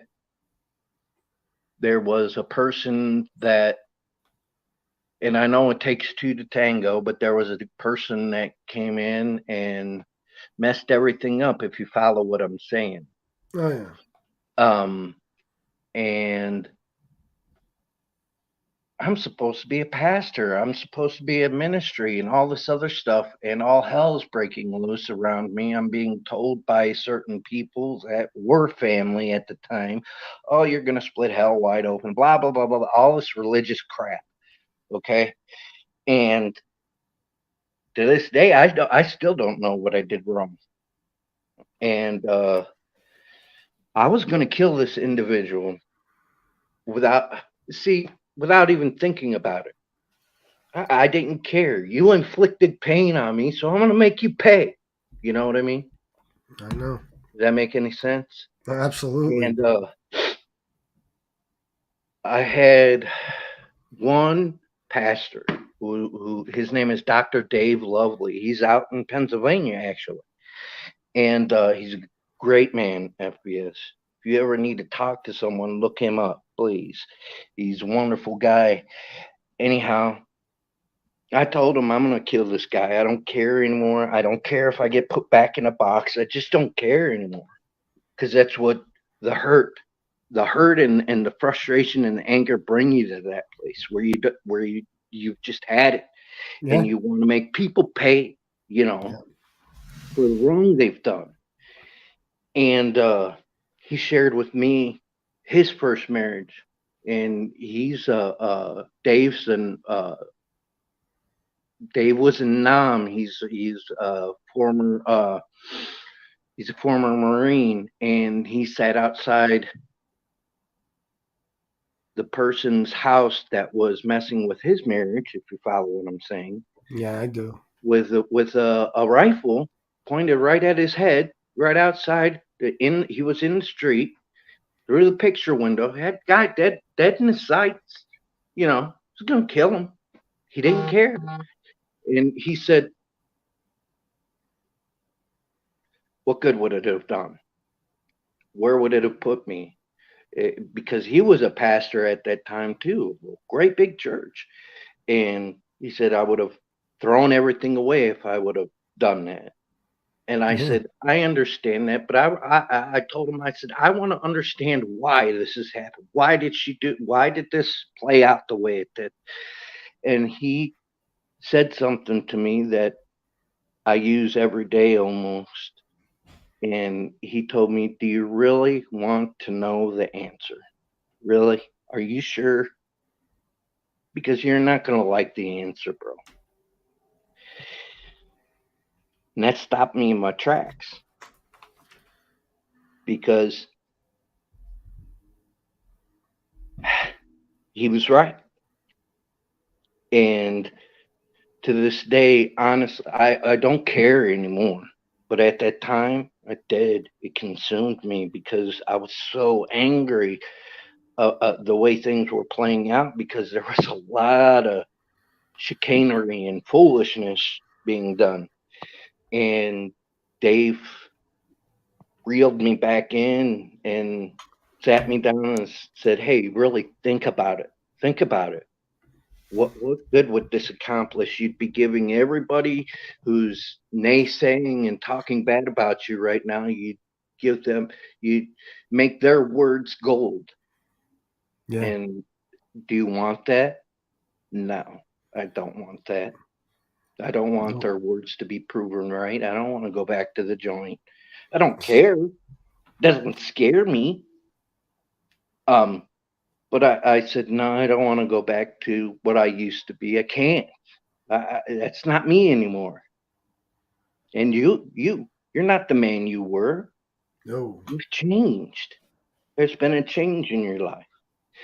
And anyhow, yeah, Dave Lovely really helped me out a lot. He's a good man. And sorry, I'm shaking. It's kind of hard for me. Uh, but you thank you for just coming on and talking because you don't know how beneficial that is to me. Well, Because when you share, it makes me stop and think. You know, what good is going to be accomplished by going out and showing the world that you can be this violent motherfucker? And I'm sorry for my language. I know. Um, what good does it do? And it doesn't do any good. It would give all the naysayers credence, and I Yeah. don't want that. And so I cling to what I cling to prove them all wrong. Does that make any sense? Of course. Yeah. Talk to me. No, you listen, you absolutely did the right thing, and I feel your pain, bro. People don't understand. Like, I'm no killer. You don't have to be a killer, but when you're in a situation like that, you will kill someone. You will. I Yeah. was 100% ready to take a life over what happened, if not multiple. You know what I mean? And that's not. I'm no fucking gangster. I'm no killer. I'm just a man. But any man Yes. who would have went through what I went through, and had somebody You that close to them hurt the way my loved one was hurt, would have done the same thing, and you Oh, too, bro, what you've yeah. been through. And so, bro, you're very fortunate to have had that person in your life, because who knows what you may have You done. saved my life, FBS, because I'd be in Ohio in prison right now. Because I wasn't just going to stop at one. Okay, I was going to take out everybody that was lying and manipulating, saying vile crap. I was just going to. I didn't care. You know, the Yeah. anger pushes, or it's more than anger, though. It's hurt. It's anger. It's frustration. I really don't even know how to communicate it properly. You I just know it's difficult. you get to that place where you've endured so much hurt, and you're so at a loss on what to do. The only thing you feel like you can do is retaliate. You know what I mean? Yep. And so I hope I've made sense. I hope I haven't No, ranted. no, you absolutely have, bro. You absolutely have. That's I'm why, listen, people like me and you were battle sorry. tested. These a lot of the stuff that goes on here, people wonder why I don't cave to pressure, because I've been under Yeah. so much. You have no fucking idea. And bro, it takes you know, people make fun of addicts and stuff as if we're weak in some way, weaker than people who've never suffered from addiction, but they have no fucking idea the It, strength it takes to get yourself clean and sober and stay that way, especially when you've seen tragedies like this, when you've been through horrible things like we have. yes. It's not it's not there's nothing weak about it. It takes strength No, to pick yep. yourself back up. And that's why I admire you so much, bro, because you've been through hell. Listen, I know some of your personal stuff. You've told me. I feel for you every day. And the fact that Bro. you're able to, and I know you struggle in life. I know, the fact that you are able to join us in these chats and always have something positive to say and always reach out to me and check on me and you're always there for other people. It says a lot about the man you are, bro, and I admire you greatly. I really do. I love you, bro, I love because you too, man. you don't realize how many times you reeled me back in and made me just stop and think. Um, because I don't want to be that man that I was. I don't want to be that stupid kid. But at the same time, I look around. You and I were talking a few days ago. What I've learned is that there are realms of thought, spheres of influence, and everybody has their little clique in all these different spheres. And if you don't exactly fit in, you're not welcome. You know what I Yeah. mean? And that's hogwash. I'll be nice and say that's hogwash. Oh, And I I hate that. I hate that part of life. And that's one of the things. That's another button on me. Again, you want to make them pay for the pain they inflicted on you. You know what I mean? oh yeah, yeah, you Or certainly the do. judgments they made, or the words they said. Mhm. And so, I will never listen. This particular story I told, even though, like I said, I was fortunate enough to wind up in an amazing place where I met an amazing person, and I made the choice to somewhat put this behind me. And thanks to Shanna and my new life, I've been able to somewhat. But there will always be a part of me that remembers and wants to yes, hurt some fucking buddy. Even yes, people that were close to me, who I loved with all my yes. fucking heart, I will never forgive them. And it's something that I just have No, to deal with every day. That's it. I have an That's older it. brother. When Kimberly and now look, my wife just didn't pass. She died in my arms, man. Okay, and I brought her back twice before the EMTs showed up. I reached out. I have an older brother. I reached out and just wanted to talk to my older brother. You wanted to hear when you're in that situation and you're wanting to talk to somebody and you think they're your family. The last thing you expect to hear is what I heard from my older brother, and I told him, I'm a mess. Can you just talk to me? And this was 4 days after my wife passed, and he said, "Get over it. Oh God. Get over it." Oh, really, asshole? Really? Get over it, huh? How about I knock your teeth down your throat? Because he Yeah. knows I'll do it. And we don't talk. And there's a lot of reasons for that. But yeah, I want to destroy him, you know. I really did. And he's my own brother, you know. I don't know. I don't know, man. People are goofy at times. Family can be goofy as well, but I totally understand how you feel about having family that you can't talk to ever again. You know what I mean? Because of their betrayal, because of the hurt they inflicted, or because of the stupid things they said to you. You know? Yep. It sucks, bro, but it's something It that does. It you does. got to learn to live with. Everybody does. It's Yes. But what I'm learning about myself, bro, is see a lot of the shit you see from me, even on here, is Hmm. it's not just due to anger towards people on here. It's due to anger that I just have built up in me. You know what I Sure. mean? That I I'm the always same way. I always I'm have ready. that ready to go. Like if you fuck with me, I'm already loaded and ready to go, and I'll just tear Exactly. you to fucking shreds. Yeah. And maybe in some way to make myself feel better. But what I learned with shit like this show right here is that I could also use the anger to make people feel better, not worse. You know what I'm saying? Like Yes. rather Yes. than doing harm with it, I could do some fucking good. So that's Yes. why I was willing to say what I was willing to say today. And a lot of people, bro, I mean, they have their own struggles, and it's Sure. just all I can say, man, is like with you, it was God, bro. It was God. I understand that completely. It I'm an wasn't a atheist, but church. It wasn't religion. It was, yeah, yes. It No, was, I respect your beliefs and that you feel like I you have know. a relationship with God. If that's what gets you through the day, more power to you. He's Um, my glue, man. He's whatever the one who holds it all together for me. So, Yeah, whatever it takes. I mean, me in my life, when I became an atheist, I learned more to believe in myself than anything oh, else. sure. And Yeah. now that I have Shanna and this, my family and the life Yes. that I have, Yes. it helps to get through all this shit that's going Yes, on in it my does. head. Yes, it does. Because Yes, like it I does. wake up, bro, I'll tell you the truth today.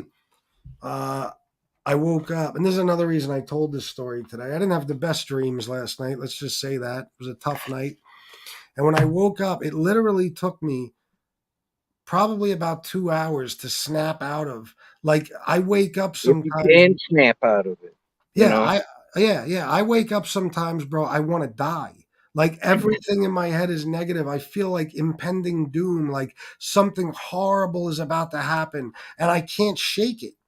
But Yeah. then eventually, I'll call Gunsmoke, or I'll do a show, or Yes. I'll fuck around with Rusty. We'll go outside and Yes. play, or I'll have a nice conversation with Shanna or my Yes. mom, and it lifts me up. But there's Yes. days, man, where if I didn't have somebody here to help lift me up, or if I didn't have this show and you guys, I don't know if I'd still be alive today, bro. I know exactly what you mean, bro. More than you could possibly ever know. I'm so grateful that you have Shannon, that you have your family. Um, because it's a chance for you to make your life for yourself, excluding everybody else. You know what I mean? Yeah, Excluding those other family members that may have been hurtful, disrespectful, or whatever. You know what I mean? yeah, yeah, bro. I just wanted to share that with everybody, and I don't think I've ever really talked about that. Um, Not that talked much about in this. depth, no.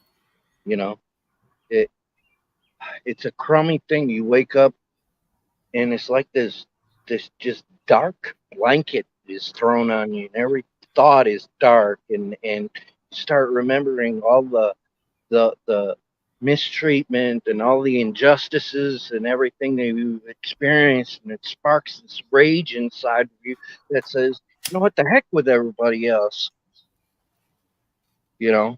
Yeah, oh my And God, 100%, bro. Listen, man. One thing Shanna can tell you about me is I hate going to sleep. I hate it. I actually, because at nighttime, I generally relax. I'm left mhm, alone. I'm kind of, or I might be with Shanna if she has the night off, and I kind of find a way to get out of my own head and kind of get lost in something else, whether it's a sure, movie, something. I stay awake as long as I can because I hate going to sleep because of nightmares, because quite yeah, honestly, of waking up. Every day of my life, when I wake up, I'm in a dark place. It's just a matter of how long it takes that day to snap out of it. It could be yes, 10 minutes, it could be 10 hours. It might yes, not be till the next day. sure, So I hate going to sleep. Why do you think I stay up so late, bro? I stay up until the sun's about to come up because then yeah. I feel like I have no choice. This is absolute bedtime now, and it's because yeah, it's I do because the I am. same thing, I Christopher. dread the nightmares. I dread how I'm gonna feel when I wake up. Even though I appreciate because I know what it's like to wake up hungover and with your eyes Yeah, so dry, your eyelids are stuck together, and mhm, you got that taste in your mouth that from the liquor and and your nose is all fucked up from the cocaine. That's the only thing that makes me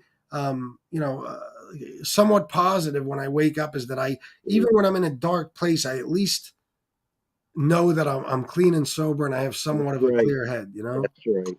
That's what Yeah. counts. You can throw that back at the bad emotions and memories and say, look, it's not going to play out that way because of this. You know what I mean?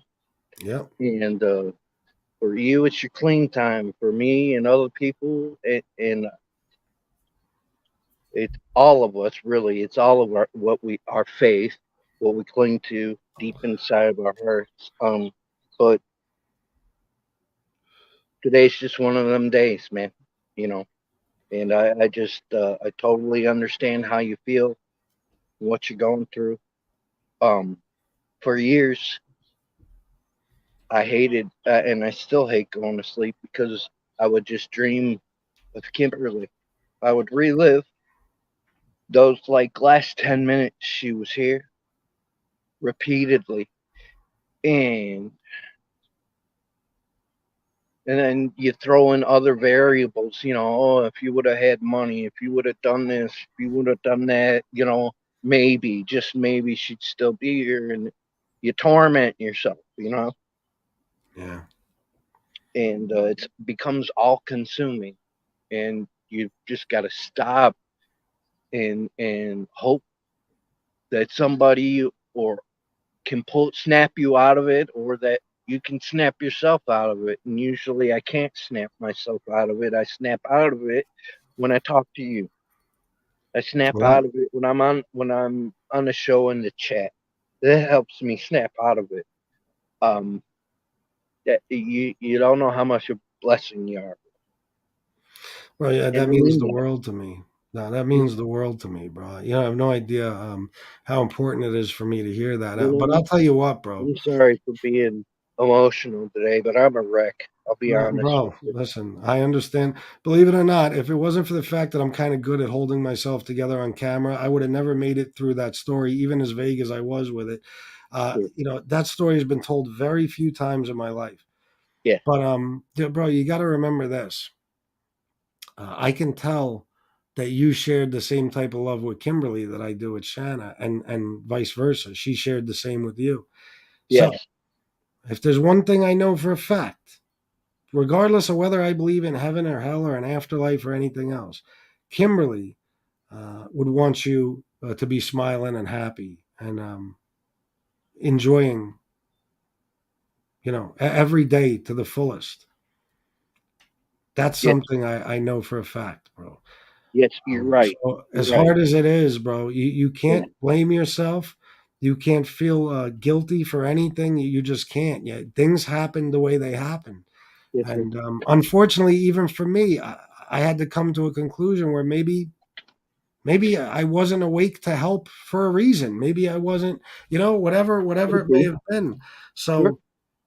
So you got to, as hard as it is, bro, do anything you can, man, to keep your head up, bro. Do Yeah. anything you can, bro. Well, that's why I came on today. I wanted. That's why I wanted to talk with you today and everybody else. Uh, because please don't feel guilty or about retelling stories, because venting is essential, and there's all in the retelling. There's always something you might have missed or not mentioned. You know Yeah, yeah. that is a part of the story that it's beneficial for yourself that you share, so that you have some peace about it. No, You know what I mean? no, I know what you mean. And, again, I apologize for being a little shaky and emotional. No, bro, no. I expected nothing less. I know what you've been through, bro. I'll just tell you this, man. When you get too down, all you got to do is think about this. I can't see anything going on around me because this is in my eyes. This is all I see. I can't see anything going on around me. See, I made you laugh. You got me. You got me. Oh There you boy. go, bro. Listen, you ever need a good laugh, just think about these clips, bro. Yes, sir. And listen, tonight we'll lift, I guess you could say I'll try to lift some spirits a little bit. You know what I mean? I'll try to Sure. be funny for you guys, and we won't talk Well, about depressing shit, and we'll have a good Saturday night live show, sounds and good. we'll have a good time. You know what I mean? Sounds wonderful. Yeah. So don't be sad throughout the day, man. Because remember, you're going to be laughing your ass off tonight. You got it. You got it. I'm gonna All right, drop cool. down and be in chat. But I Thank love you. you very I love you much. too, bro. I love And you too. So does Shanna, bro. Shanna asks about you all the time. please hug her tight for me, okay? I will. All right, bro. All right. I'll see you tonight, bro. All right, man. Love you, bro. Love you too. See that, man? That's bravery right there. That's bravery.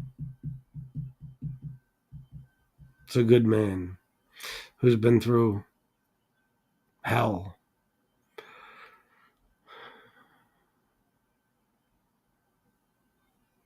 There's somebody said to me one time, an older man, who I was pretty close with.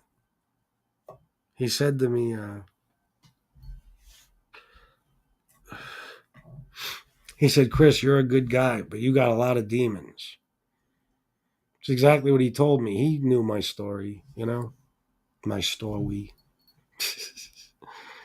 And you know what he said to me next? He said, but when you mix all that with your poisons, you're a dangerous person to be around. And what he was talking about, by my poisons, of course, is the cocaine and the alcohol, you know? It would transform me because all the anger would come out, especially after that event on Memorial Day 2006. There's so much anger built up. It's still there. You know, it's still there beneath the surface. If I had a few drinks today, you would not see a happy, funny FBS who's telling jokes and playing stupid pizza clips and having a good time with you guys. You'd see an animal. You'd see an absolute fucking animal. And by the time the night's over, I probably would have alienated Shanna completely and destroyed this entire fucking house in a rage. And that's what I was like for the longest time. I was not a fun drunk that people wanted to be around. I did most of my drinking alone, at least, you know, for those last few years.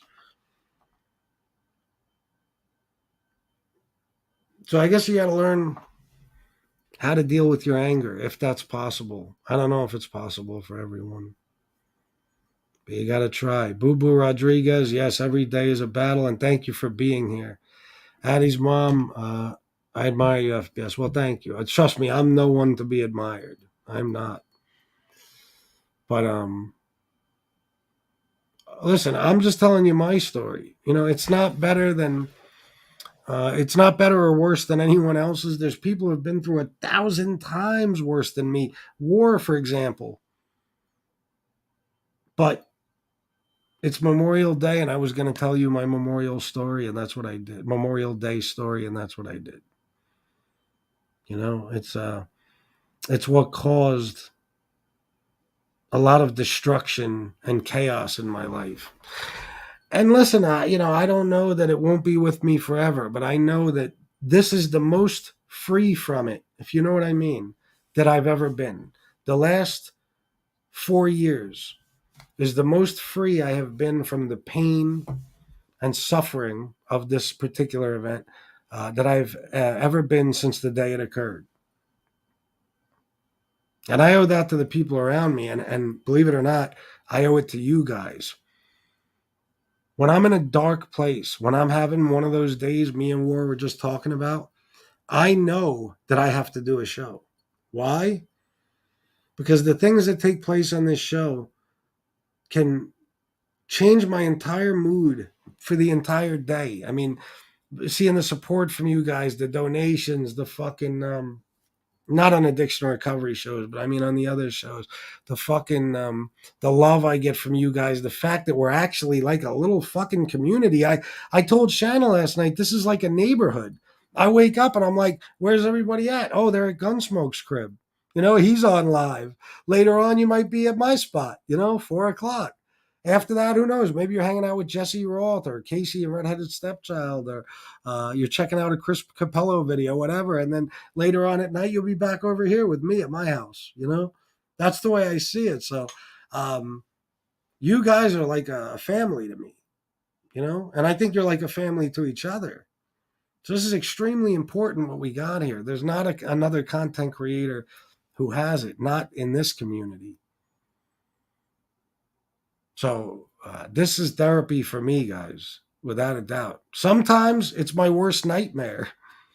Sometimes I would give anything for a way out. Anything. I would kill to get out of doing this. But at the same time, I don't know what I would do without you guys. I don't know what I would do without you. Hopefully I never have to find out. Thank you, Benny D. Over. Thank you, bro. Tom Sheehy, bro, listen, man. You have no idea how much I appreciate your friendship and the things you do for me and Shanna and Gunsmoke, your constant support. I know you've been through hell.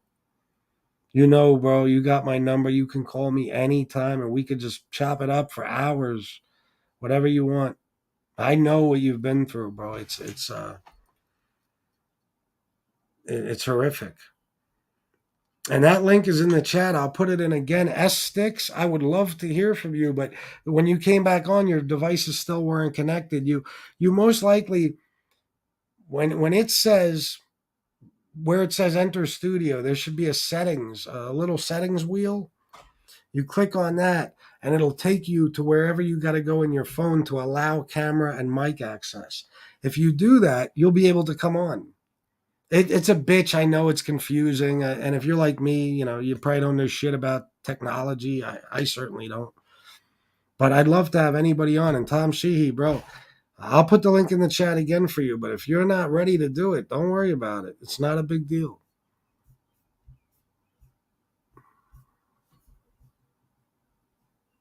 Yeah, well, I'll give you something tonight, Robert. We'll have some fun, one way or another, bro. You know it. You know it. Thank you, Miss Can't Be Wrong in War. Thank you. Yeah, we're going to have a good day because I don't want to be thinking about this shit all day, but it was worth it for me to tell you guys the story, just so you know that no matter how you see me on here, I'm just like everybody else, okay? I'm just like everybody else. And the point of me telling this story, and then maybe you seeing me a few hours from now laughing and joking, is that we all have pain. We've all suffered from tragedies. We all have our demons. So for the people who think that, I just come on here and I do what I do, I like to hurt people, or I have fun causing anybody pain or misery. It's no. I respond to whatever's being done to me. But in actuality, if you knew me, I would give anything to be in a position where I could just help people who have the same type of pain and demons that I fucking have. So I couldn't get into detail in that story, but I think it at least shows you guys that, that's just one thing, in my past that I suffer with and struggle with, just like you guys suffer with a lot and struggle with a lot yourselves. And it's also a good lesson, because when I say that Clarity Way, that rehab, is the only thing, well, I guess you could say the only reason I am alive today, and the only reason I've been able to let go of some of this pain and rid myself of some of those demons. When I say that, it's true. that experience I had in rehab, and then everything following it, meeting Shanna, basically entering into a new family and living in a new community, and having somebody like her in my life, and my stepkids and my daughter and my mom. I mean, it's the only reason I'm alive today, or that I'm not behind bars for the rest of my fucking life. So I wish the same for everyone. I swear to God, I do. I don't believe in God, but it's an expression. I do. And that's why, trust me when I tell you, no matter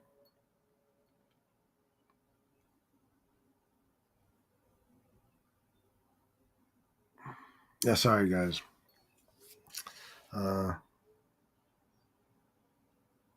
No matter what it would take, whether it's going to pick somebody up and take them somewhere, or finding resources for someone, if there's anything I can do for any of you to get you help, any type of treatment, I'm nobody special, but listen, I guarantee you I'll spend an entire day finding a way to get you into a fucking facility.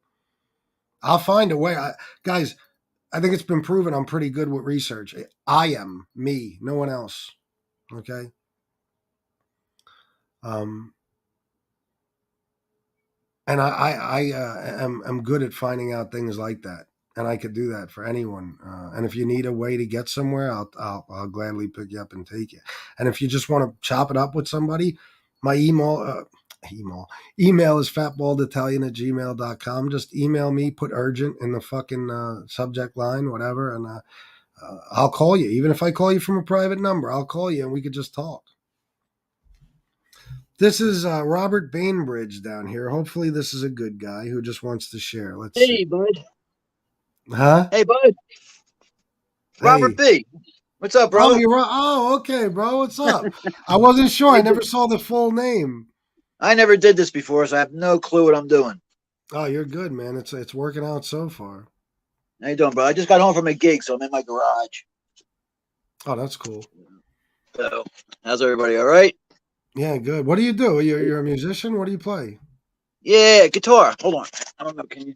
I get one laying around here somewhere. There's one. Nice. Got some stuff over here. I don't know. I'll show you a couple for us. No, wait a minute. Hold on for a second. This cost extra. All right. Whatever you need, we got you. Yeah, all right. Oh, shit. Getting too old for this shit. Congratulations on your sober time, buddy. Oh, thank you, Robert. Uh-oh, hold on.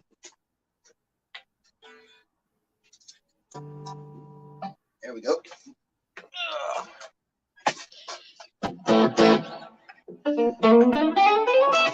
You hear that? Nice. You hear that? Yeah.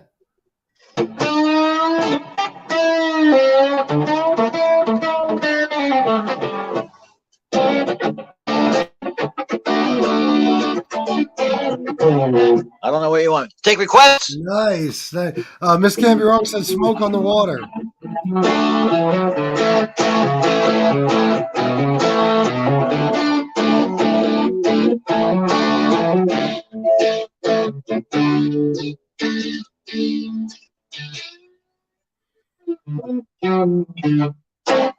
There you go. Nice. Thank you, Robert. Thank you, bro. There you go. Anytime. Music. So, would you be interested in sharing your story with us? Well, I don't know. I hadn't thought about it, but if not, it's cool, bro. I don't know where to start. Let me get used to this online stuff first. No, I hear you. Well, I'm going on. I got sober, clean and sober on October 30th, 2001. So okay. I mean, I started drinking probably. My dad was an alcoholic. He got sober in '79, and of course I picked up where he left off pretty much. But it started out as drinking. I drank always. and I guess I added cocaine to the mix in the mid '80s. I guess not all the time in the beginning, just once in a while. That got worse, and I guess I'll go through it real fast. What took me down was the pills, pain pills. I was going to. I picked a guy up for work one day. I'll never forget it. And he took something in the car. I said, "What the fuck is that?" He goes, "Percocet." So he gave me 3. I took the 3, and about a half hour later, I wanted to strangle him. I said, "What the fuck did you give me?" I couldn't stop itching. I was fucking sweating like a pig. But Christ, that high lasted all night, and that was the last time that ever happened. And I chased it after that. I got hooked on the pills, and I switched addictions. I stopped drinking, but I got heavily addicted to the opiates, and I don't know how I did it, but it got real bad. I mean, I was at 100 pill a day habit, easy. Jesus Christ! And I had back surgery. And they put me on OxyContin, 80 milligrams. I started taking them like they were M&Ms. And, I mean, our head, we're sick. You know what I mean? When I got my script in the hospital, I was happy. I thought I hit the jackpot. I was like, oh, finally, I got my own 80s. You know what I mean? Like that was a good thing. You know what I mean? I was like, couldn't wait to get home. I've heard people say that before, bro. Yeah, I hear you. Yeah, I couldn't wait to get home and fill the script and all that shit. And, oh, God, what a nightmare, man. I'm telling you. I would take my script. I still have to buy them on the street, and I was just a fucking mess. And then I woke up one day and I was out of everything I needed. I was broke, and I was already late for work. So I couldn't do it no more. I literally couldn't do it no more. I was just sitting on the floor in my bedroom, crying my eyes out, wondering what the hell happened to me. And I called my dad, and I had to wait till a buddy of my dad's got done work. They were going to take me into rehab or detox. Yeah. And I called my back doctor, and I told him what I was doing. I said, but I need something to get through the day because I'm in withdrawal right now, and I can't take it. So he gave my wife a prescription. He said, you got to promise me I give you these, you're going to go to rehab. I said, I'm going. I just want to get through the day. So my wife picked up the prescription for me. I took them. I felt better, obviously. And I went to rehab that night, and they wouldn't admit me because I wasn't in withdrawal yet. I said, ain't this a bitch? I said, well, I'm not leaving because if I leave by tomorrow, I'll feel better, and then, I won't come back. So I paid for the first night. They let me stay. They gave me a bed, which was astronomical.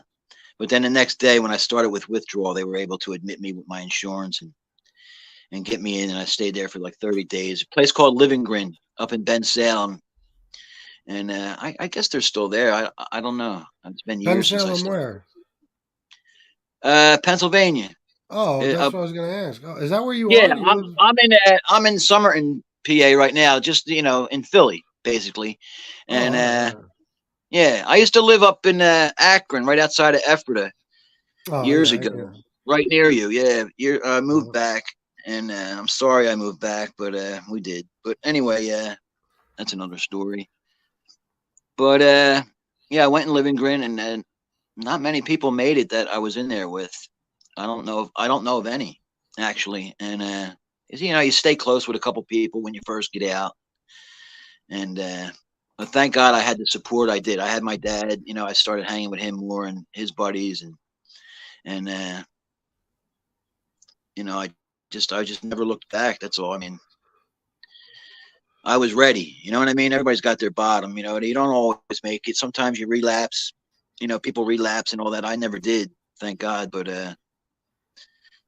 no offense on the thank God thing, but yeah, I say it too, bro. I can't snap out of it. I say God forbid. I say. I know. Yeah. I got a couple of friends of mine. They're atheists too. They always say, I said, hey man, don't get me started. I like to believe that there's something. I like to believe that there's something else. I'd like to believe that when we die, that ain't it. So I hold on to that. I don't know what. Now, of course, I don't believe an old man build a boat. You know what I mean? And collect an 800-year You don't believe in Yeah, 800-year-old men? two of Man built a everything. You know what I boat. mean? Yeah. Some of them stories, I can't believe people believe them, but Yeah. I'm not one of those. But I do like to believe there's something else. But No, yeah, no, I understand. Whatever. Hey, listen, I don't knock anybody, man. Whatever helps you. Let me just read this real quick because I want to be able to put comments on the screen, but I don't want to miss this. oh yeah, I don't mean Antonino to bore said, you. Here. no. Stay on. Stay on. Don't leave, please. You're not boring me. This is an important comment, and I don't want to take it off the screen yet until I read it. Oh yeah, go ahead. Antonino said, FBS, we have demons that want to get out. It's a battle for me every day, and some days are worse. And unfortunately, I take it out on unassuming people. Unfortunately, I take it out on myself worse. Bro, I understand 100%, bro. I am my own worst enemy too. I beat myself up constantly on a daily basis. A lot of it, like I said, for a long time was because of that tragedy. Now it's every fucking thing. You know what I mean? Listen, we have those demons, and that's what happens. And we shouldn't kick the shit out of ourselves every day. At some point, one thing I know is that we have to learn to forgive ourselves. I just haven't figured out how to do it yet. Yeah, it ain't easy. It ain't easy.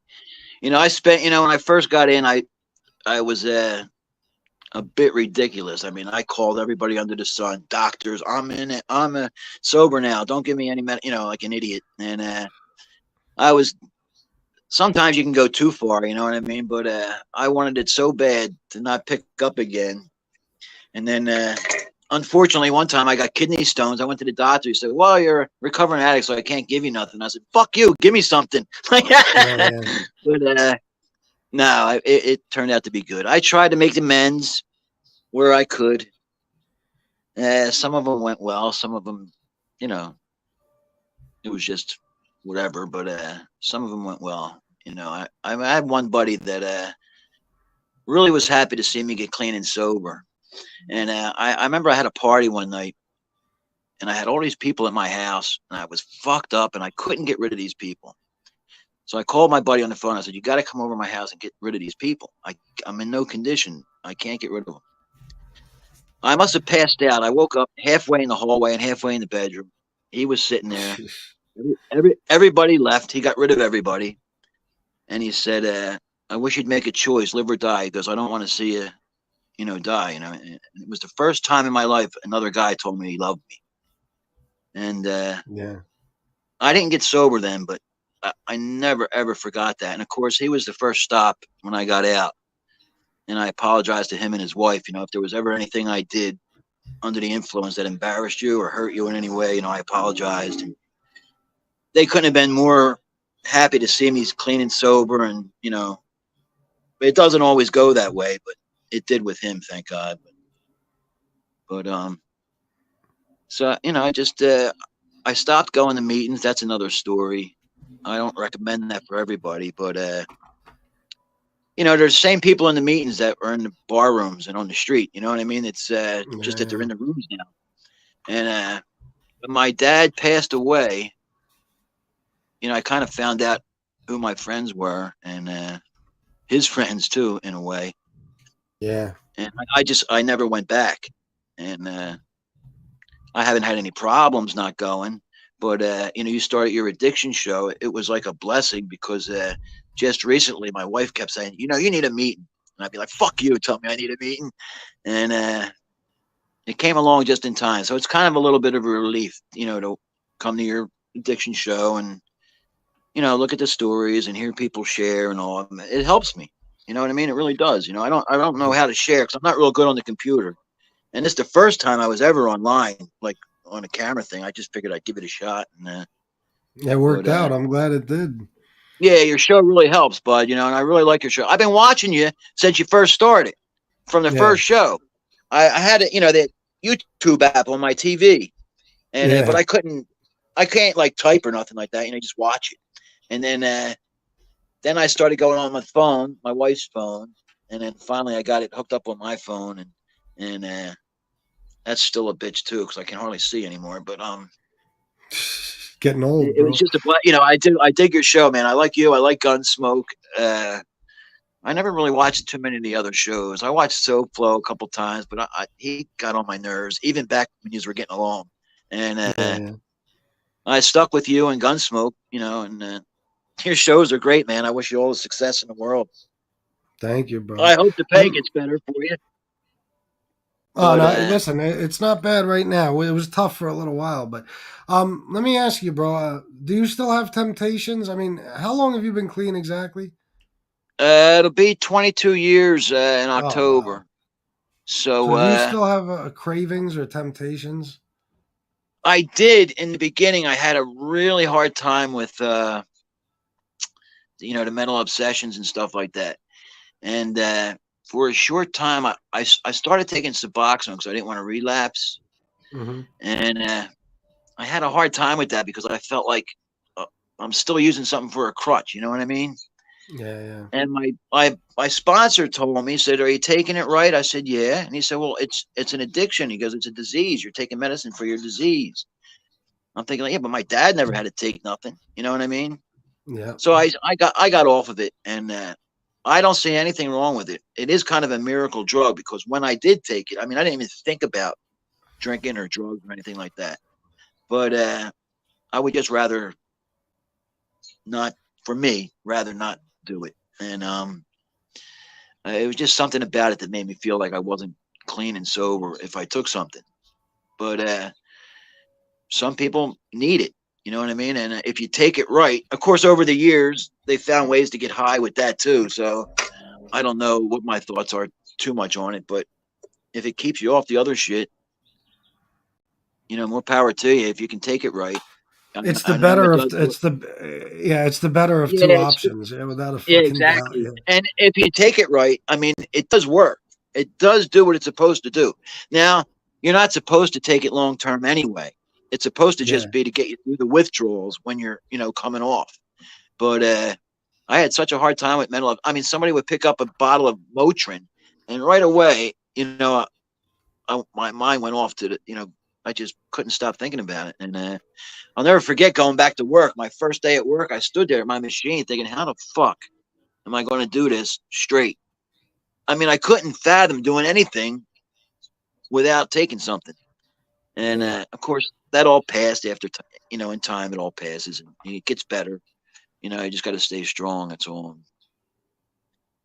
But no, I don't get any, I don't have any problems anymore with it. I mean, I don't even think about it anymore. It's been too long, and I smoke now. Now that's another thing got to quit, but I don't know, it keeps me sane, I guess. I Yeah. should Well, quit. listen. Can hardly afford it anymore. Yeah, I hear that. I don't know what I would do if I was still in active addiction. I mean, I don't know how the fuck I did it then. I don't know how I would do it now. Everything's so expensive, and God, it's ridiculous, and it's so hard to get these days. From what I understand, doctors don't want to write for it anymore. And who did I know? Somebody recently had surgery in the hospital. I think it was no, it wasn't my daughter. It was her friend. My daughter had a procedure, but I was thinking of something else. They sent her home with like 4 Percocets. I was like, what's the point? You know what I mean? Like, Yeah. what? What's the point of giving that to you? But that's what they gave her. I mean, they don't want to write for anything anymore. So I don't know how people are, I feel bad for guys that are in active addiction now, man. I don't know what they're doing. Well, But, it's another thing. terrifying.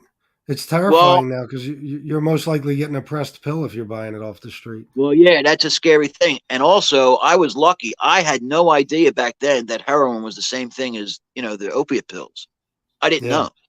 I didn't know it. I mean, because I would have definitely started, doing that. But I didn't know until after I got clean and sober that heroin was the same, same thing, only in a different form. I mean, thank God I didn't know that. That would have been another fucking, Yeah. oh, It's probably better Jesus. off you didn't know, bro. Oh, Yeah. I'm so grateful that I didn't know that then. Because I No, know me. I told the story before. I knew a couple. This was an extremely successful couple. A guy who I became friends with, and his wife, who was just fucking drop dead gorgeous woman. You know what I mean? Like, I mean, fucking. They had it together. They had it all. You know what I'm saying? Between the two of them, Yeah. they had it all. They had a home. They had vehicles. They had their kids. They had the respect of the people around them. They good relationships with everybody in their families. And they got in a bad car accident. And they started with these fucking pills, man. And let me tell you, within a few years, he went from being a professional to driving a school bus part time, which I know that's a scary. Yeah, that's a scary. Luckily, that didn't Yeah, of last. all jobs, right? Yeah. She went. I forget what it was she did. She had her own cleaning business where she was making a ton of money to basically being unemployed and really unemployable. She lost her looks. Their marriage started to become a disaster. They needed. I think they needed. I think it was.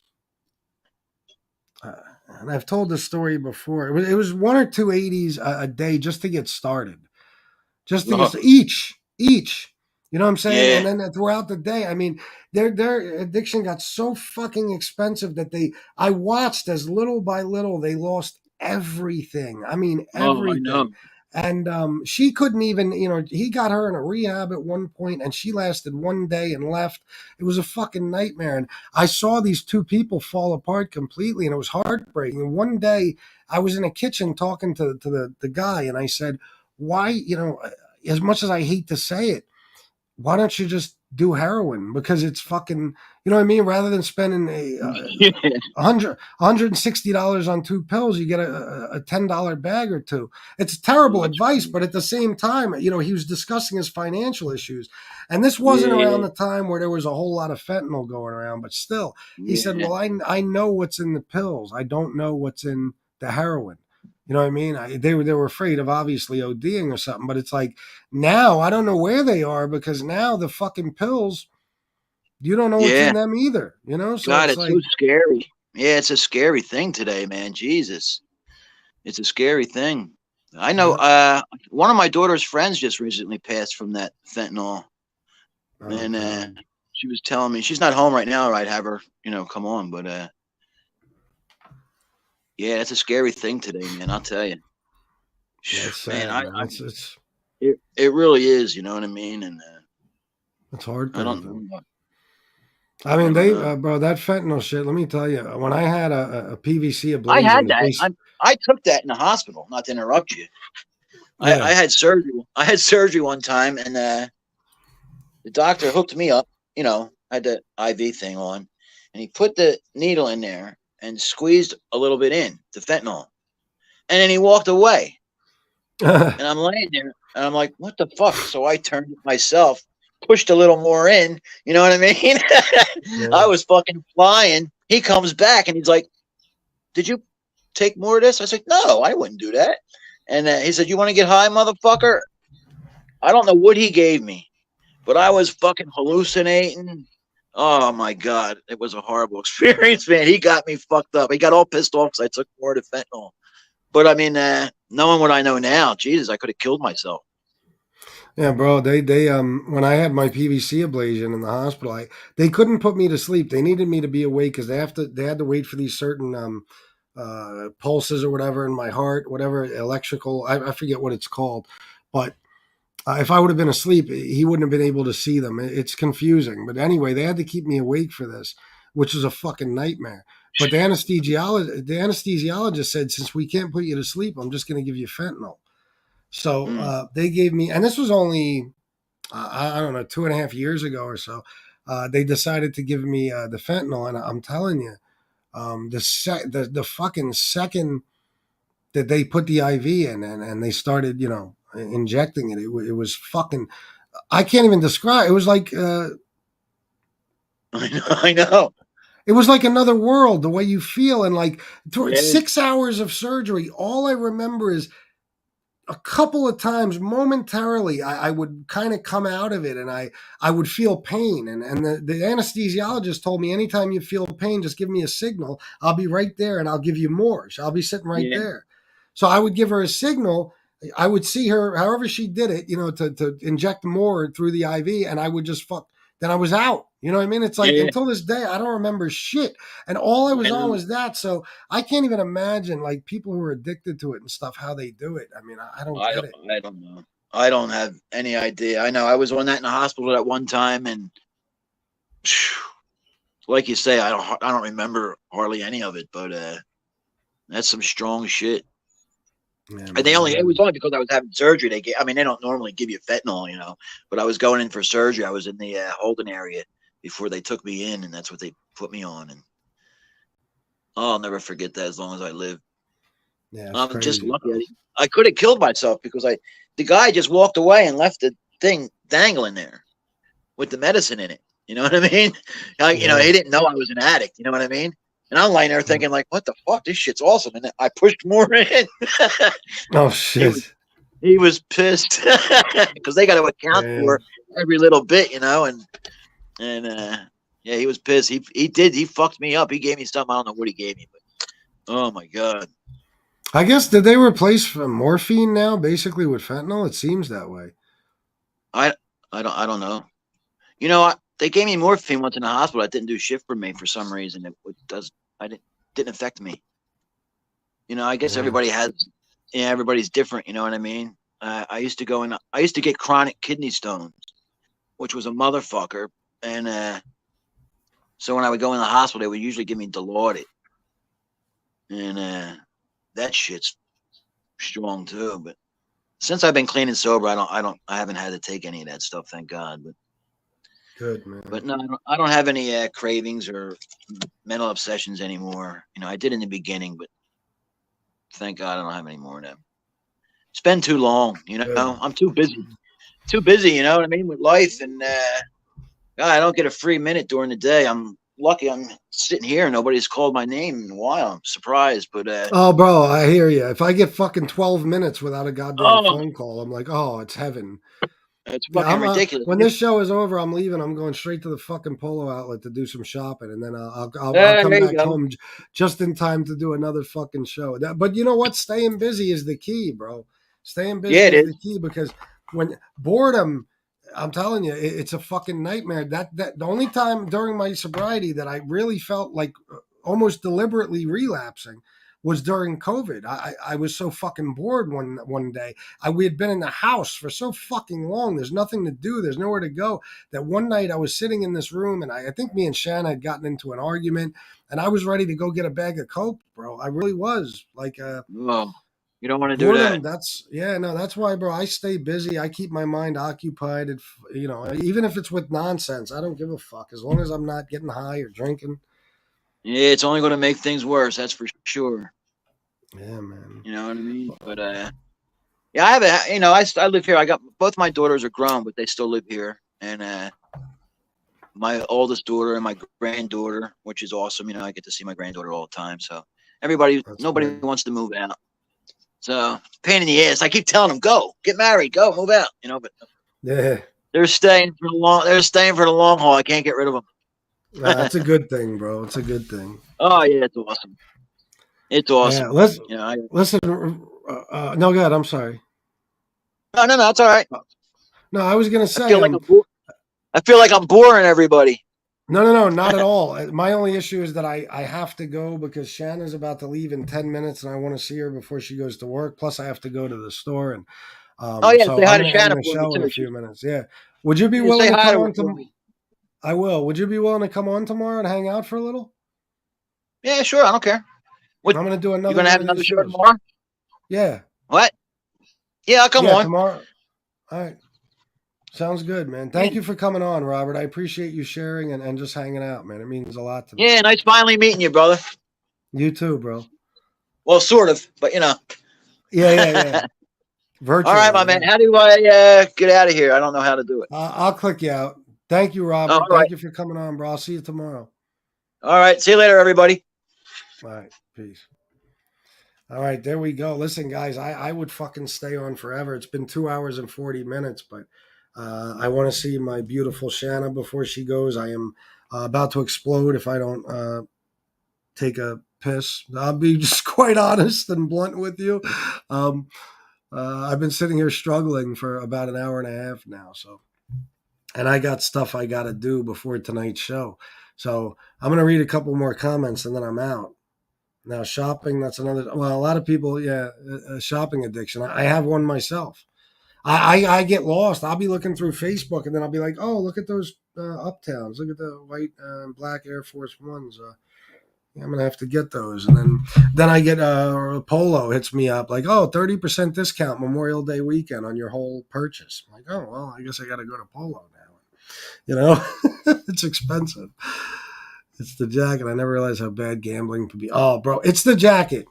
If you had a gambling addiction, which apparently you did, and you would be willing to share with us, please, it's the jacket. If you'd be willing, this is the request I'm going to make to you guys. Tom Sheehy, it's the jacket. War, if you'd like to again. Robert B. and anyone else.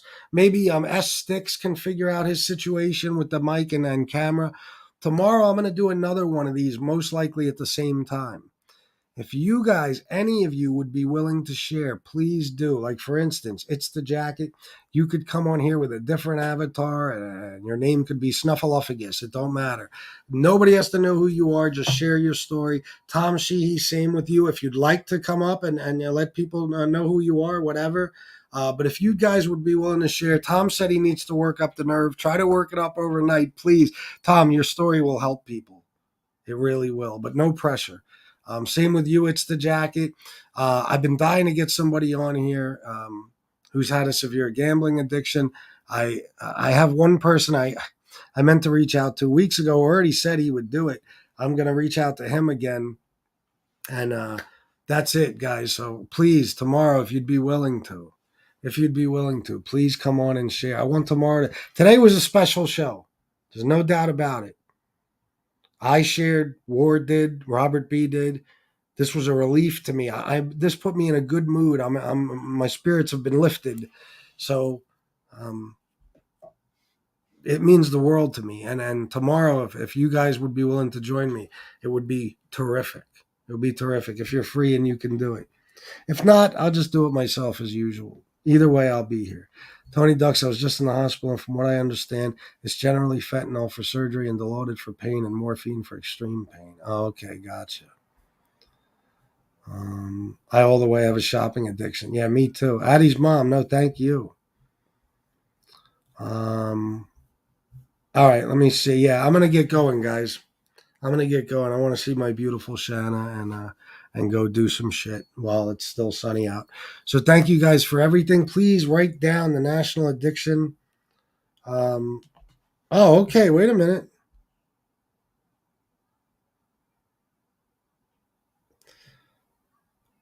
Argo 4? You think you could do it at around? You tell me. I'll change the time if I have to. Argo said he's ready to tell his story.